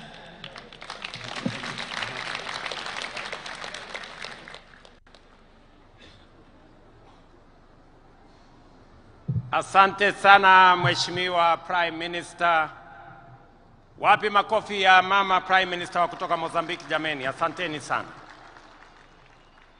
Today we gather as a nation, as one people, here at Ithokwe Stadium in Kitui to celebrate Mashujaa Day, our National Heroes Day. Mashujaa Day is an occasion for remembrance, for celebration, and for reflection, and also a day for renewal. As you all know, yesterday we bid farewell to one of our country's most consequential and impactful sons, a towering statesman, a resolute patriot, and a quintessential hero, the Right Honorable Raila Amolo Odinga, our former Prime Minister. This is the man, the legend, and the Pan-Africanist to whom we dedicate this Mashujaa Day. It is for this reason, fellow citizens, in his solemn memory, that I invite us all to now stand and observe a moment of silence in honor and celebration of his remarkable life and service to our great country, our continent, and to humanity.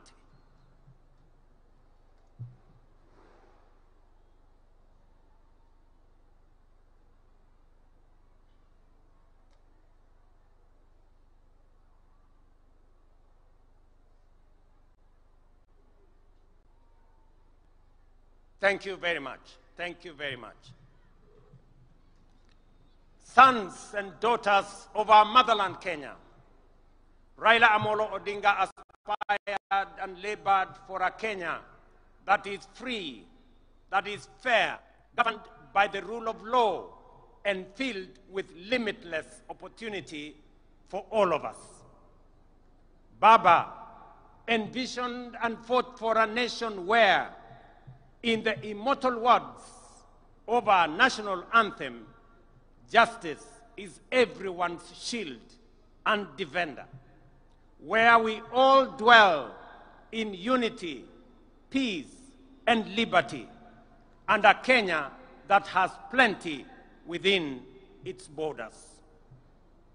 It goes without saying that it is precisely because of great and irrepressible giants like Raila that we find within ourselves the courage and inspiration to go further, to dream bigger, and to pursue higher ideals. For greatness and nobility are never achieved by settling for the ordinary or the comfortable. They are seized by those who dare to push the frontiers of possibility, by those who refuse to be confined by what is, but instead reach boldly for what could be. It is in that restless, relentless pursuit of higher ideal, in that unyielding spirit of aspiration, that humanity advances and nations rise.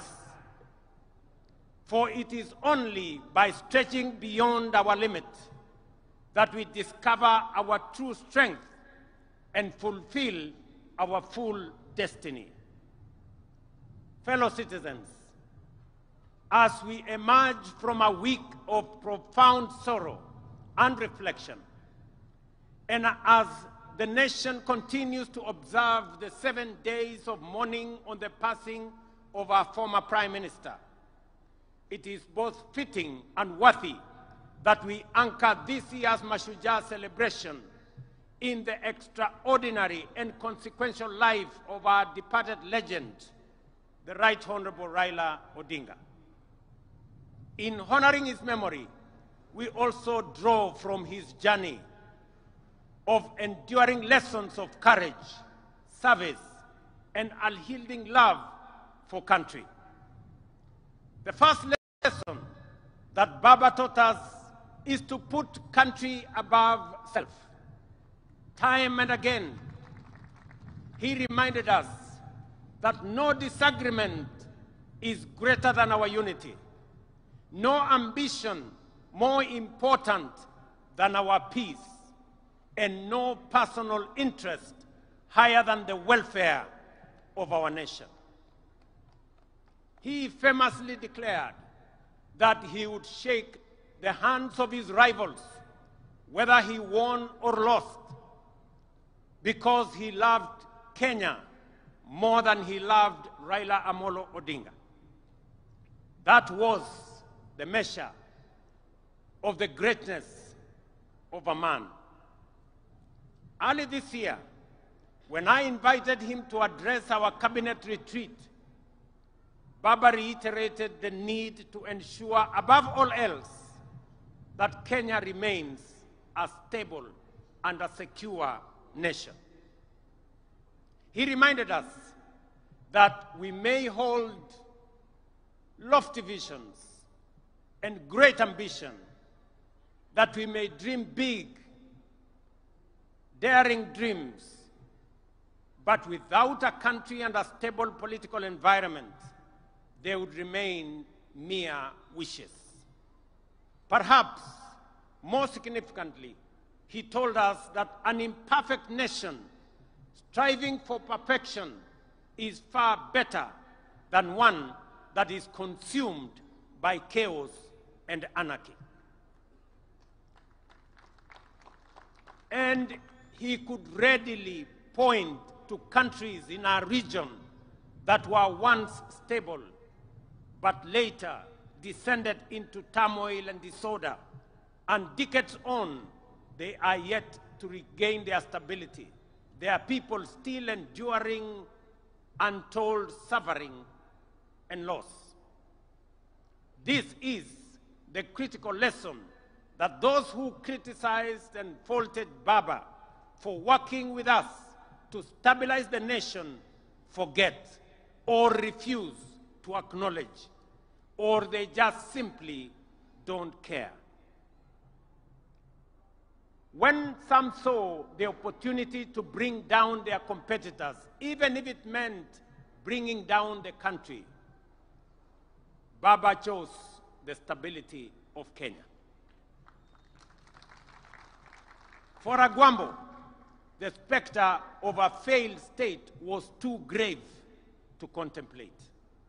He understood that leadership is not about personal pride, but about preserving the republic. Not about victory in politics, but about preserving the stability of the nation we love, Kenya. Second, fellow citizens, Raila's love for Kenya was deep, steadfast, and unconditional.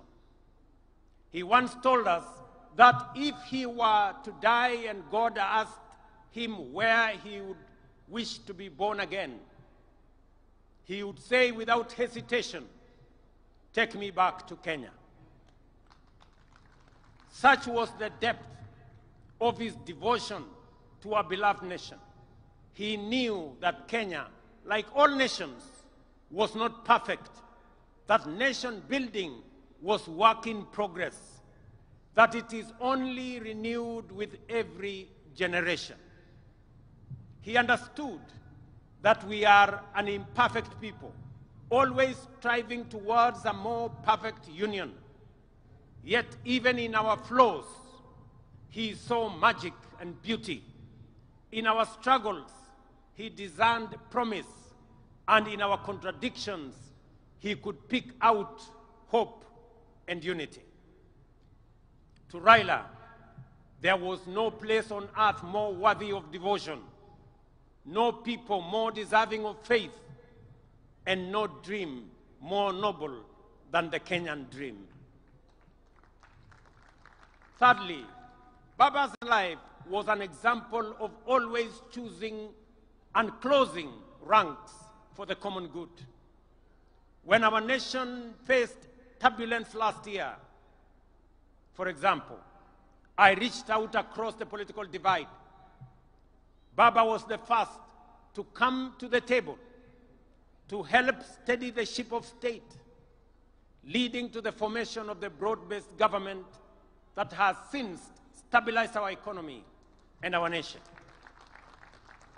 That is what heroes do. When the stakes are high, they rise above partisanship and put the country first. Even during the last election campaigns, when fate placed us once again on opposite sides of the political divide, Baba spoke words that will echo through generations. He said, and I quote, "I have been to the mountaintop. I have seen the glory land. I may not get there with you, but together we will get there." End of quote. In those words lay the essence of his leadership, selfless, visionary, and anchored in faith that Kenya's destiny transcends any individual. He reminded us that collaboration, even with rivals, is not an act of political convenience, but a sacred pact with posterity. For Baba, it was never about him becoming president. It was about Kenya having a good president, and Kenya moving from a third world status to a first world status in a short time as possible, so that we, as a people and as a nation, can realize our true potential. The glory land that he saw at the mountaintop is the better, the greater, and the more perfect union for which we must now, on this Mashujaa Day, dedicate ourselves anew. Fourth, our former Prime Minister was a foremost preacher of national unity. He tirelessly reminded leaders and citizens alike that our overarching identity is not defined by tribe, region, or creed, but by the sacred bond of being Kenyan. He often urged us to think Kenya first, to let the idea of one nation under one flag rise above all else. And he lived by that creed. When in 2002, he stood before the nation and declared Kibaki Tosha, it was not because he was unaware of where President Kibaki came from. It was because he saw, beyond geography and ethnicity, he saw Kenya as one united nation under God. Fellow countrymen and women, it would therefore be a desecration of his legacy if we were to allow ourselves to be divided by sectarian interests, by the peddlers of hate, or by the see nothing good about Kenya battalion. The fifth lesson from Baba's life is one of unshakable faith in the future. He was a die-in-the-wool eternal optimist. Through every trial, setback, and triumph, the Right Honorable Raila believed that Kenya's best days were still ahead. He endured prison, persecution, and political defeat, yet never surrendered to bitterness or gave in to hopelessness. His optimism wasn't anchored on naivety. It was courage in motion. His life was a constant reminder that no setback is final, no dream too distant, and no obstacle insurmountable for a people determined and are united by purpose. At this juncture, fellow patriots, allow me to share reflections on the future of our great country, drawn from my intimate and wide-ranging conversations with the Right Honorable Raila Amolo Odinga in the final months of his remarkable journey, as well as with leaders from across the political divide. In our engagements, Baba often spoke with immense passion and at times frustration about the pace of our national progress.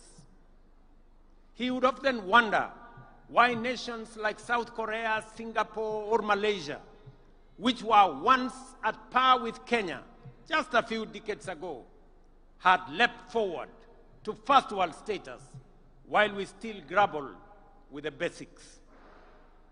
In those moments of honesty and deep introspection, we came to a shared conclusion that the true driver of national development is leadership. And I repeat, is leadership. Not leadership focused on the next election, but leadership that aspires to impact the next generation.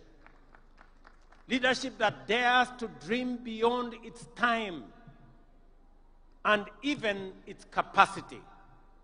Leadership that is bold, visionary, and relentless in pursuit of the common good of our nation. And we agreed that if Kenya is to attain first world status within our lifetime, as it must, we should set for ourselves daring, audacious goals and pursue them with unwavering focus.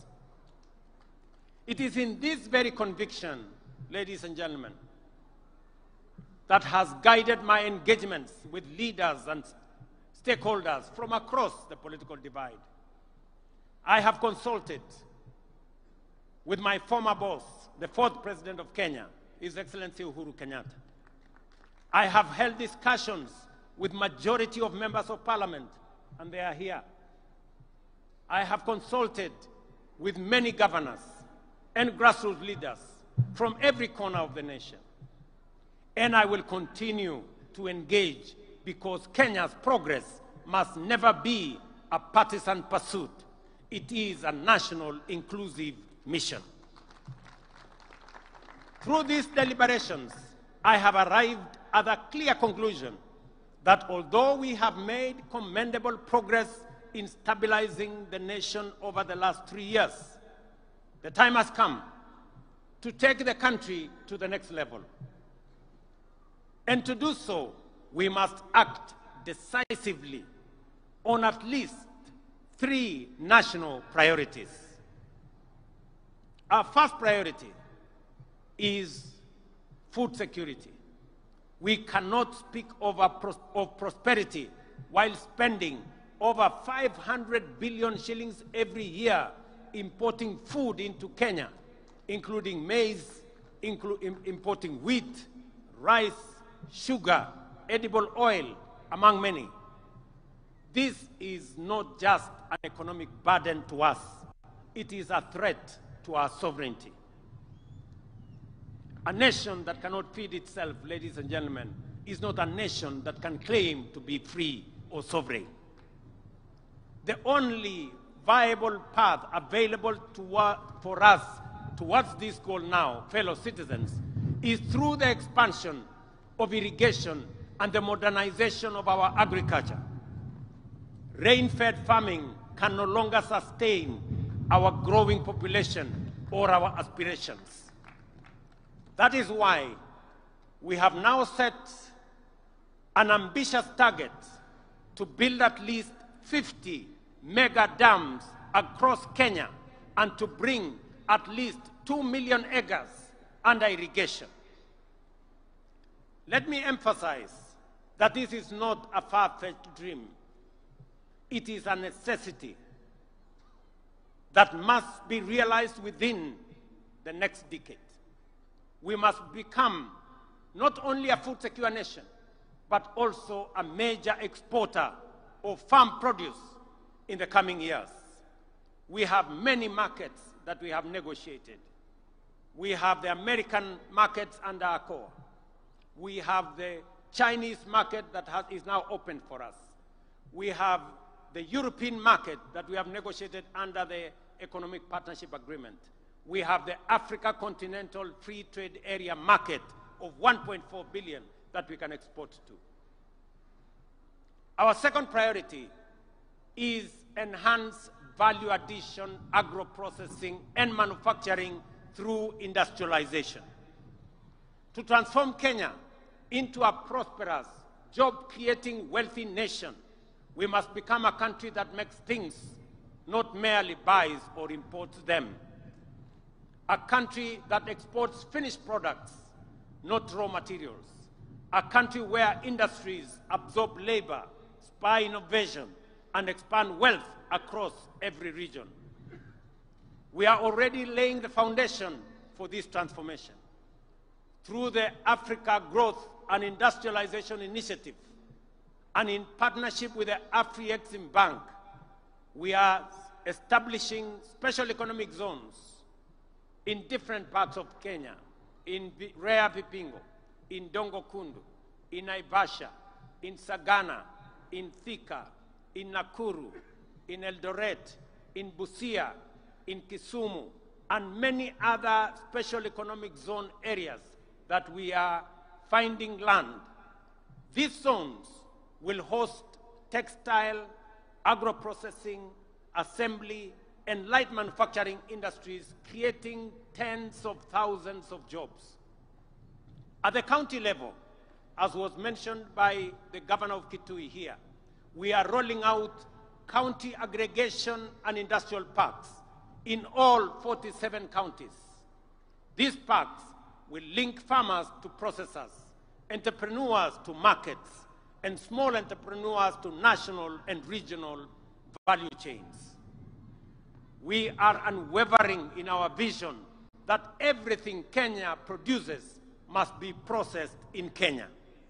Tea must leave Kenya not as raw leaves, but as packaged excellent tea. Coffee, not as cherries, but as a premium blend for international markets. Cotton, not as lint, but as fabric and fashion. Hides, not as raw skin, but as leather shoes and bags branded, made in Kenya. But we cannot industrialize, ladies and gentlemen, without reliable, affordable, and sustainable energy. That is why we have set our sights on expanding Kenya's energy generation capacity from the current 2,300 megawatts to at least 10,000 megawatts within the next decade. As a former Minister for Energy, Raila Odinga was a strong advocate for the rapid expansion of our energy capacity through multiple sources, including hydro, geothermal, solar, wind, and also energy. Just for the record, already a lot of research is going on the development of the first nuclear energy plant in Kenya, in Siaya County. With abundant energy, we shall power factories, light every home, and drive Kenya to become the industrial hub of East Africa and the continent. Our third critical area of focus is infrastructure development. Again, Baba, who also served as a Minister for Roads and Public Works and Housing under the late President Kibaki, often reminded me that no economy can flourish without world-class infrastructure. It is in this context that we have committed to dual at least 1,000 kilometers of major highways, including the Rironi, Nakuru, Mau Summit, Eldoret, Malaba Road, Makutano, Embu, Meru Road, Kitengela, Namanga Road, Mombasa, Nairobi Highway, and Maroa, Nanyuki, Isiolo roads, among others, and construct an additional 10,000 kilometers of new tarmac roads linking counties, linking farmers, traders, and manufacturers to markets across the nation, and complete the standard gauge railway from Naivasha to Kisumu and onward to Malaba, seamlessly connecting Kenya to Uganda, Rwanda, Burundi, and DRC, the very heart of the Africa Continental Free Trade Area dream. Fellow citizens, to some, these projects may seem too ambitious, perhaps even out of reach. But this is precisely where bold, visionary, and heroic leadership comes into play, the kind that Raila Odinga embodied. It is the reason that on this Mashujaa Day, in recognition of his extraordinary contribution and enduring legacy, the government and the people of Kenya inscribe Raila Odinga's name among the foremost of our heroes under the public seal of the Republic of Kenya. On behalf of a grateful nation and through the authority vested in me as president, I have today posthumously conferred upon the Right Honorable Raila Odinga the highest honor of the Republic, the Chief of the Order of the Golden Heart of Kenya.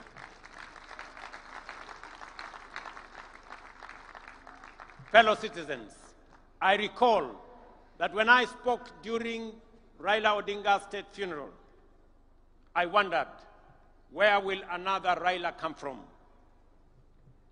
The truth is, there will forever be only one Raila Amolo Odinga, a single spirit, a towering patriot, and a hero for ages. But if we, the people he so deeply loved and served, choose to live by the lessons he's taught us, to love Kenya more than we love ourselves, to put unity above division, to aspire for greater, and to serve with courage and conviction, then we can become a great nation of 50 million heroes. And in doing so, Kenya will rise from the heights once thought unimaginable within our generation. That, fellow patriots, is our noble challenge on this Mashujaa Day. Kabla sijamaliza hotuba yangu, ndugu wananchi wa Kitui na Kenya, kwanza mimi nataka niwashukuru sana wananchi wa Kitui kwa sababu mmekuja kwa wingi sana. Tuko na halaiki ya watu wengi sana hapa Kitui leo, na mmekuja hapa kuunganisha na kuungana na ndugu zenu wananchi wa taifa letu la Kenya. Leo Kenya mzima inajulikana, sherehe ya Mashujaa inafanyika katika mji wa Kitui. Wana Kitui, watu wa Kitui, asanteni sana kwa kuwa wenyeji na kwa kutusaidia in hosting this great day as we celebrate Kenyan heroes. Kutoka kwangu na serikali nzima la taifa la Kenya, nawaambia watu wa Kitui, asanteni sana. Nyinyi pia kwa kufanya tendo hili la kuunganisha Kenya, nyinyi pia watu wa Kitui na wapigia salute kama mashujaa wa taifa letu la Kenya. Nyinyi mnajua nilikuwa na mpango ya kutembea hapa Kitui kwa shughuli ya mambo ya maendeleo ya taifa letu, hasa mambo ya maendeleo ya Kitui County. Ilikuwa nije hapa Wednesday na nikuwe hapa tena Ijumaa na nikuwe tena hapa kesho na kesho kutwa. Nilikuwa nimepanga safari ya siku 5 hapa Kitui na pia katika sehemu zingine za Ukambani. Lakini kwa sababu ya msiba tuliopata, hiyo ziara yangu sasa nitaipeleka mbele kidogo. Wiki 2 zijazo mimi nitakuwa hapa. Mimi nitakuwa hapa. Na nitakuwa hapa makusudi kwa sababu Kitui, Ukambani kwa siku nyingi imewachwa nyuma. Na mimi nimesema kwa vyovyote Mungu anijalie hii Ukambani haitawachwa nyuma tena. Nataka munisikize jameni, ndugu zangu watu wa Kitui. Sisi ni wananchi wa taifa moja. Sisi ni wananchi wa nchi moja, taifa letu la Kenya. Siasa ya zamani ya ubaguzi, siasa ya migawanyiko na chuki na ukabila ndio imetuletea hasara ya sehemu zingine za Kenya kuachwa nyuma kwa sababu ya siasa duni ya kubagua wananchi wengine. Ndio mimi nimesema kwa vyovyote hii Ukambani haitawachwa nyuma tena. Mnanielewa? Wacha nirudie. Maneno ya zamani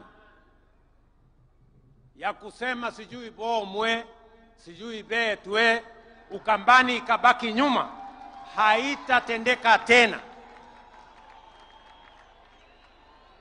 Nasikia hata kuna wengine wanajaribu kueneza siasa ndogo ati maskini jeuri. Iko maskini jeuri ya kufanya nini? Hakuna umaskini itabaki hapa Ukambani. Tunataka tuungane, tushirikiane, tufanye kazi kwa pamoja. Nataka munisikize ndugu zangu watu wa Ukambani. Hii stadium tulijenga kama serikali ya Kenya. Tumeweka hapa milioni 750 tujenge hii stadium na bado haijakamilika. Tangojea pengine mwezi moja ikikamilika, tumejenga kila mahali, tumeweka parking mzuri, nitakuja kufungua rasmi ikiwa imekamilika. Na ni kwa sababu tunafanya hivi sio Ukambani peke yake. Tunafanya hivi katika taifa letu la Kenya.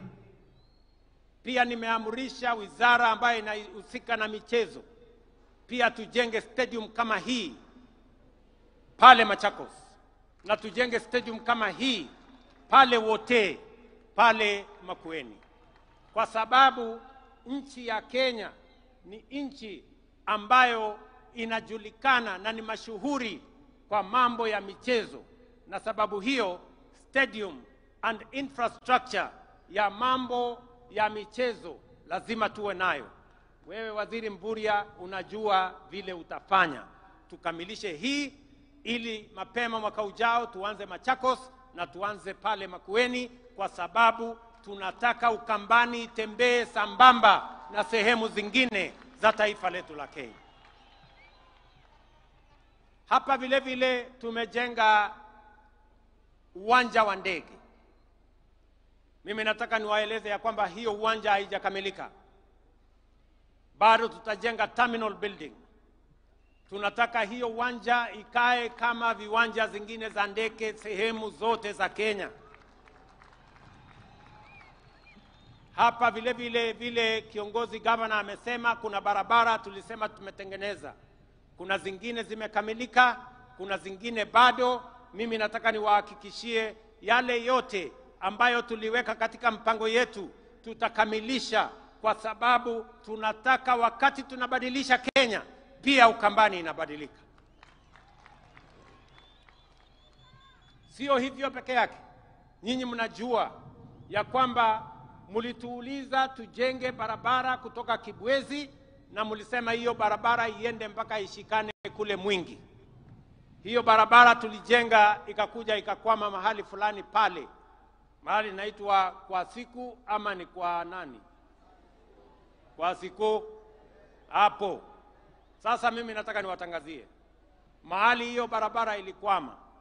Sasa nimetafuta pesa ya kuikwamua, kujenga ifike Migwani mpaka ifike Mbondoni, iungane na barabara ya kwenda Garissa. Tunaelewana jameni? Na nishamwambia Waziri Davis Chirchiri yuko hapa kwamba hiyo barabara sitaki tena mambo ya barabara hiyo kukwama. Tunataka tukamilishe hiyo barabara, kwa sababu mpango yetu ni kuhakikisha ya kwamba Kenya inasonga mbele. Nyinyi mnajua hizo barabara na miradi mingine nyingi zilikwama kwa muda mrefu kwa sababu tulikuwa na matatizo na uchumi wa taifa letu la Kenya. na niliwauliza kwa unyenyekevu, munipatie nafasi kidogo ninyoroshe mambo ya uchumi. Sasa mimi nataka niwatangazie uchumi wa Kenya sasa iko steady, na sasa tuko na mpango kamili ya vile tutasukuma mambo ya maendeleo ya taifa letu mbele. Vile vile viongozi wetu hapa walituuliza ya kwamba kuna barabara ingine ya kutoka Chuluni kwenda Zombe mpaka Mwitika. Hiyo barabara vile vile sasa tuko na contractor na tutawajengea hiyo barabara, kwa sababu tunataka tuhakikishe watu wa Kitui East, na mimi najua mbunge wenu Bwana Nimrod Mbai yuko hapa, ni mtu msumbufu sana, ananiuliza hii barabara kila mwaka. Vile vile nimeongea na mama anaitwa Rachel Nyamai ya kwamba barabara ya kutoka Ikudha kwenda Mudha mpaka Mutomo, hiyo barabara pia tuijenge, na tayari tumepata contractor wa kujenga hiyo barabara. Vile vile mnajua kuna barabara ilikwama kule Mwingi, ile barabara ya kutoka Kamuongo kwenda Kandwiwa. Hiyo barabara vile vile sasa tuko na pesa ya kukamilisha section ambayo ilikuwa imekwama pale. Vile vile nyinyi mnajua tumepoteza watu wengi, vile governor alivyosema pale Enziu Bridge.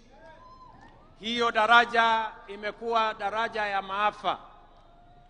Mimi nataka niwaeleze sasa watu wa Ukambani, waziri yuko hapa, nimempatia maagizo na nimesema kabla ya Februari mvua ianze mwaka ujao, hiyo daraja iwe imekamilika, ndio tusiwe tena na maafa katika hiyo barabara. Tumeelewana watu wa Ukambani na Kitui? Vile vile nataka mnisikize kwa makini.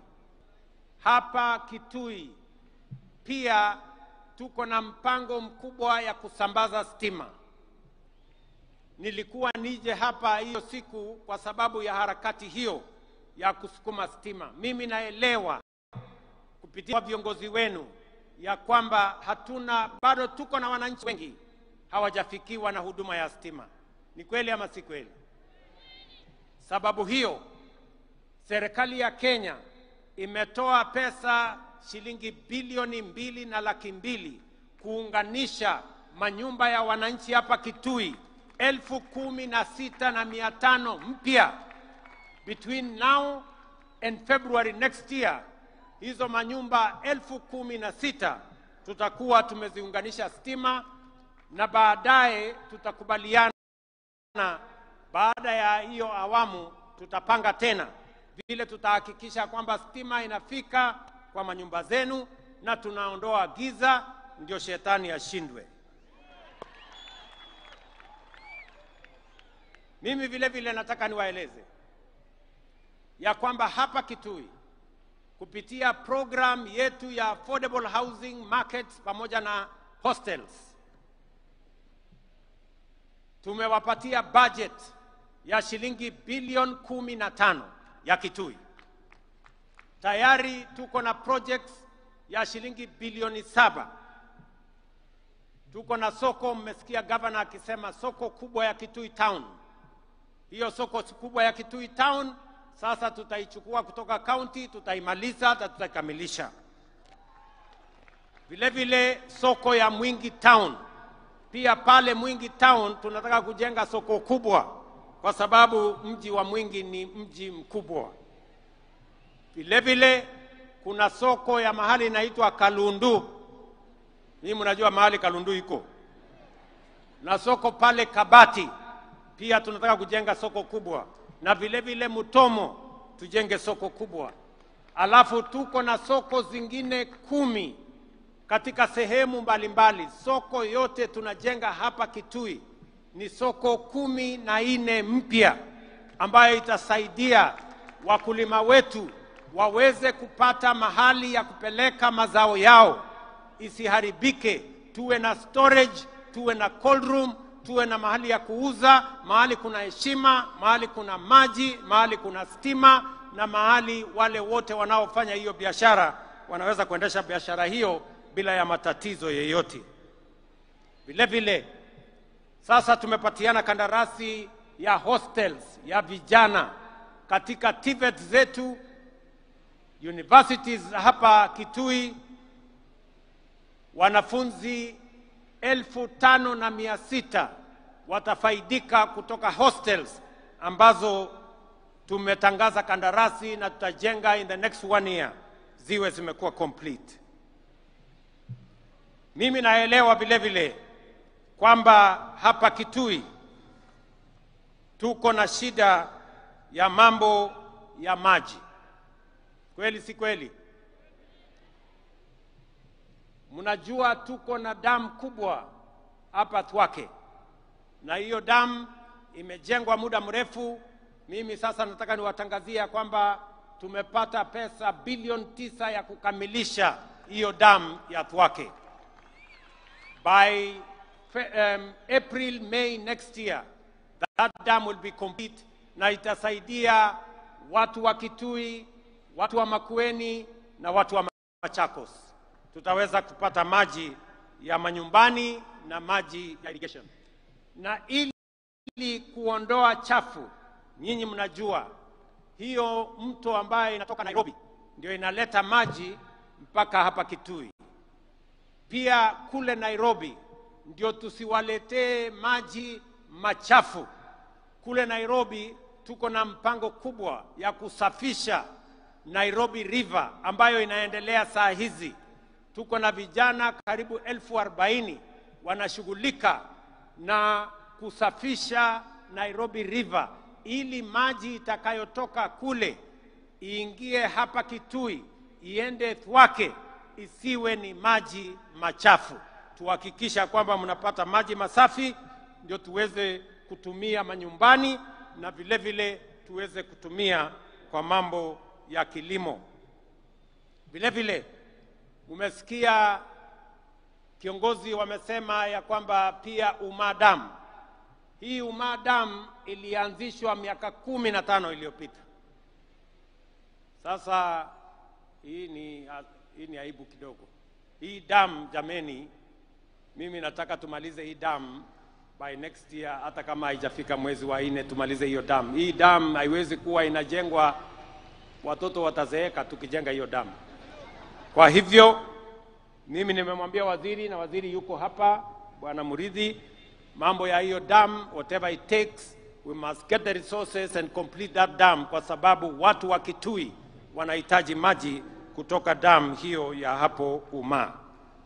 Na vile vile niwaeleze ya kwamba tayari tuko na mpango ya dam ya Highland Falls ambayo iko kati ya kaunti yenu ya Kitui na kaunti ya Tharaka Nithi katika sehemu ile ingine. Katika zile dams 50 ambazo nimesema tutazijenga, mega dams just like Thwake, one of them is going to be the Highland Falls Dam that we are now planning on how we are going to complete that dam. Nataka kusema mambo mawili ya mwisho. Nyinyi mnajua tumesema ya kwamba tunataka mambo ya afya isiwe ni starehe ya watu matajiri ama watu walio na kazi ama wale wako na uwezo. Tunataka afya iwe ni haki ya kila Mkenya.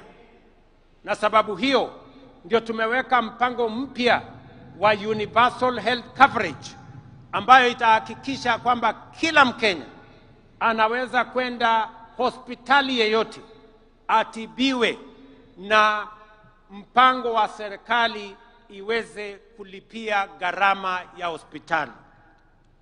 Watu wa hapa Kitui katika orodha yetu ama statistics yetu, watu wa Kitui ambao mumejiandikisha kwa SHA ni watu 405,000. Watu 405,000 wamejisajili kwa watu 1,100,000, kumaanisha 36% ya watu wa Kitui wamejiandikisha. Mimi nataka niwaulize, wananchi wa Kitui, kujiandikisha ni bure. Wewe ujiandikishe. Ukijiandikisha itatusaidia kujua madawa ambayo inahitajika ni kiasi gani, wauguzi ni kiasi gani, equipment ya kutumia katika matibabu ni kiasi gani, na vile vile tumeweka pesa ya serikali kusema kila mwananchi, wewe mtu ya Kitui, ukienda kwa hospitali na umejiandikisha kwa SHA, utoe evidence yako kwamba umejiandikisha kwa SHA, utatibiwa, utadungwa sindano kama ni kudungwa sindano, ama upatiwe dawa kama ni kupatiwa dawa, na serikali ya Kenya itakulipia, usilipe chochote. Na kama kuna hospitali inalipisha wananchi, mimi nataka wananchi wapige ripoti kwa polisi, kwa sababu gharama ya hospitali tumeweka pesa ya serikali ya kulipia gharama ya hospitali kwa Wakenya wote. Kitui mnanielewa? Kitui mnanielewa? Mimi vile vile nataka nitangaze nikiwa hapa Kitui leo kwamba katika mpango wetu wa kupanga ajira na usaidizi wa vijana wa Kenya, tukishirikiana na benki ya kitaifa, benki ya kimataifa ama World Bank, tuko na pesa shilingi bilioni 20 ya vijana wa taifa letu la Kenya. Na katika hiyo mpango tunataka vijana 800,000 ili tuwajumuishe katika mipango tofauti tofauti. Tumewaambia vijana wa Kenya wajiandikishe pale katika mtandao *254#. Hapo ujiandikishe, utakuta mahali imeandikwa hapo nyota, uingie hapo ndani ujiandikishe. Number 1, kama wewe ni kijana, haujaenda shule, hauna kosi yeyote umefanya, tunatafuta vijana 90,000 ya kuwapeleka katika courses tofauti tofauti kwa gharama ya serikali ya Kenya. Hautalipa chochote, lakini tutakupeleka college na utapata vile unaweza kujisimamia ukiwa sasa umepata course ama umepata ufundi wa aina tofauti tofauti. Ya pili, tunatafuta pia vijana wale ambao mnafanya kazi, mko na skill, wewe ni fundi lakini hauna makaratasi ya kutambua ya kwamba wewe ni fundi. Pia tuko na mpango ambayo inaitwa recognition of prior learning, ili wewe ambaye uko na ujuzi, uko na ufundi tayari, uko na skill tayari, tukusaidie, tukufanyie recognition of prior learning ili ukuwe na certificate. Wakati unaenda mahali, unaenda kutafuta kazi, sasa utakuwa na stakabadhi ya kujua ya kwamba wewe ni fundi wa aina hii ama aina nyingine. Ya tatu, pia tunatafuta vijana wenye biashara ndogo ndogo. Kama wewe ni kijana wa miaka 19 ama kati ya miaka 19 na 29, tunatafuta vijana 1,100 tutakao wapatia kila mmoja wao 50,000 kuendesha biashara zao. Vijana mko, munisikize vizuri. Ijumaa, Friday 24th, hii inakuja. Leo ni Monday, unahesabu Tuesday, Wednesday, Thursday, Friday. Katika kila constituency tunafanya verification ya vijana ambao wako na biashara, ili tuwasaidie na pesa muweze kuinua biashara zenu, ili mchangie katika kuzalisha uchumi wa Kenya. Ndio sote tuungane tufukuze umaskini katika taifa letu la Kenya. So on Friday there will be verification in every constituency in Kenya, the 290 constituencies, there will be verification of the young people who will then benefit from resources that will help them grow their businesses. And I am asking that in this verification, we are looking for 100,000 young people so that we can give each one of them 50,000 shillings for them to enhance their businesses wherever they will be. And I want to ask all leaders, viongozi wetu, magavana, wabunge, MCAs, tusaidiane ili vijana ambao wanafaa kupatiwa hizi pesa tuwatambulishe, ndio tuinue hali ya uchumi ya vijana wetu wakati tunazidi na kupanga vile vijana wetu wote watajumuika aidha kwa biashara ama kwa kazi, ndio tuweze kusukuma taifa letu la Kenya mbele.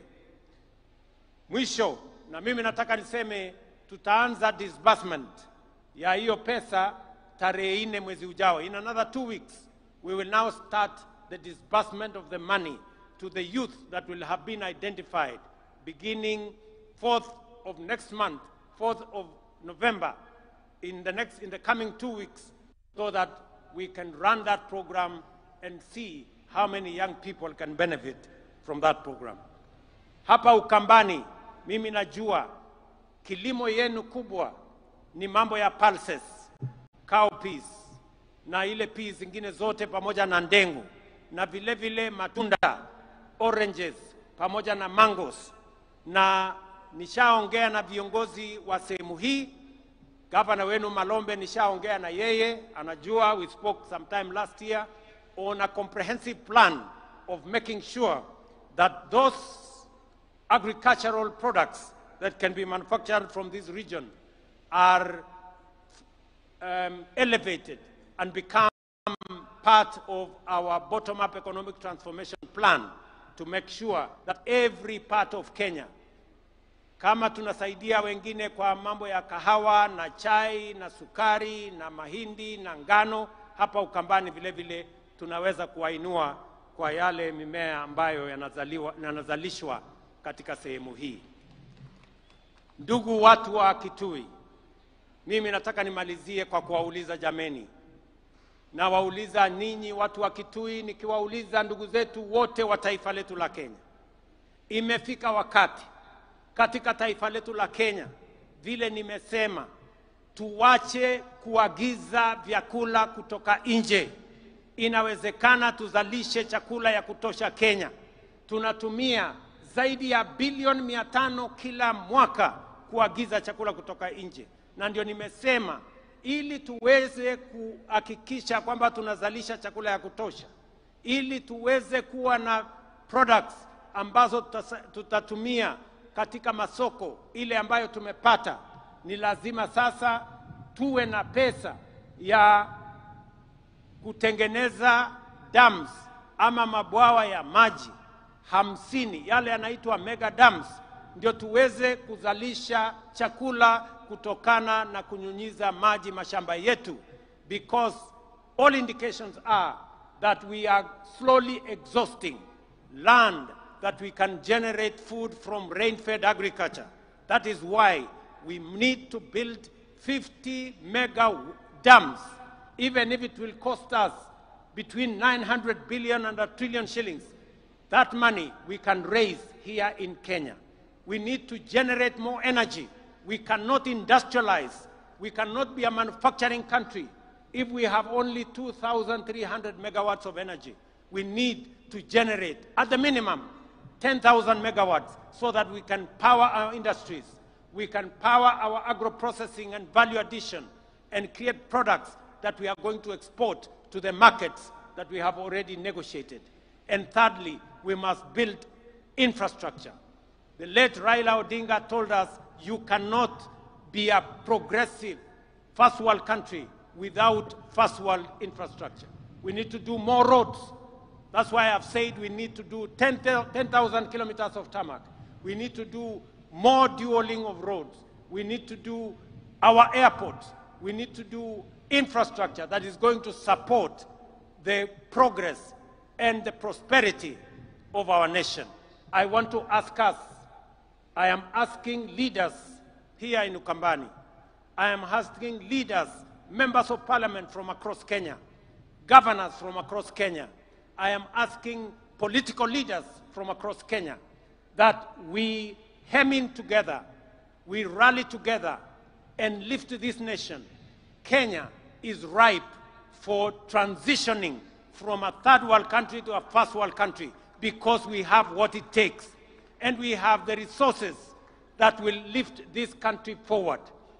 We will be moving to Parliament for us to set up the National Infrastructure Fund, a fund that is going to be funded from our taxes, from proceeds, from privatization, and from other development partners, so that we have a dedicated fund that is going to drive our energy generation, the construction of the dams, the construction of infrastructure, the same way other countries have done. And together with that, we are also going to set up a fund that is going to look after our future. We are going to set up a fund that is going to preserve wealth for the next generation of Kenyans, so that everything we generate today, we don't consume today. And I want to ask leaders from across Kenya that together, united, we can lift this country to the next level. I want to ask all our political leaders, there is time for everything. Jomo Kenyatta told us, as we celebrate the heroes of today, we must be architects of the future. And together, we can design a better future for our nation. Ndugu watu wa Kitui, sijui kama tumekubaliana tutatembea pamoja ama mnasemaje Kitui? Kitui tuko pamoja. Kitui hoye. Kitui hoye. Mnasema tutembee pamoja. Mnasema tuungane kama Wakenya. Pamoja. Tuache ukabila. Tuache chuki. Tuache migawanyiko. Tuungane. Wangapi wanasema tuungane jameni, watu wa Ukambani na watu wa Kitui? Asanteni sana, ninawapenda sana, nawatakia baraka ya Mungu. Thank you very much and God bless you. Mheshimiwa Rais, mabibi na mabwana, kwa heshima naomba sote tusimame kwa wimbo wa taifa na wimbo wa Jumuiya ya Afrika Mashariki tukiongozwa na bendi ya majeshi. Bendi tafadhali.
Asanteni. Kwa heshima tunaweza kuketi.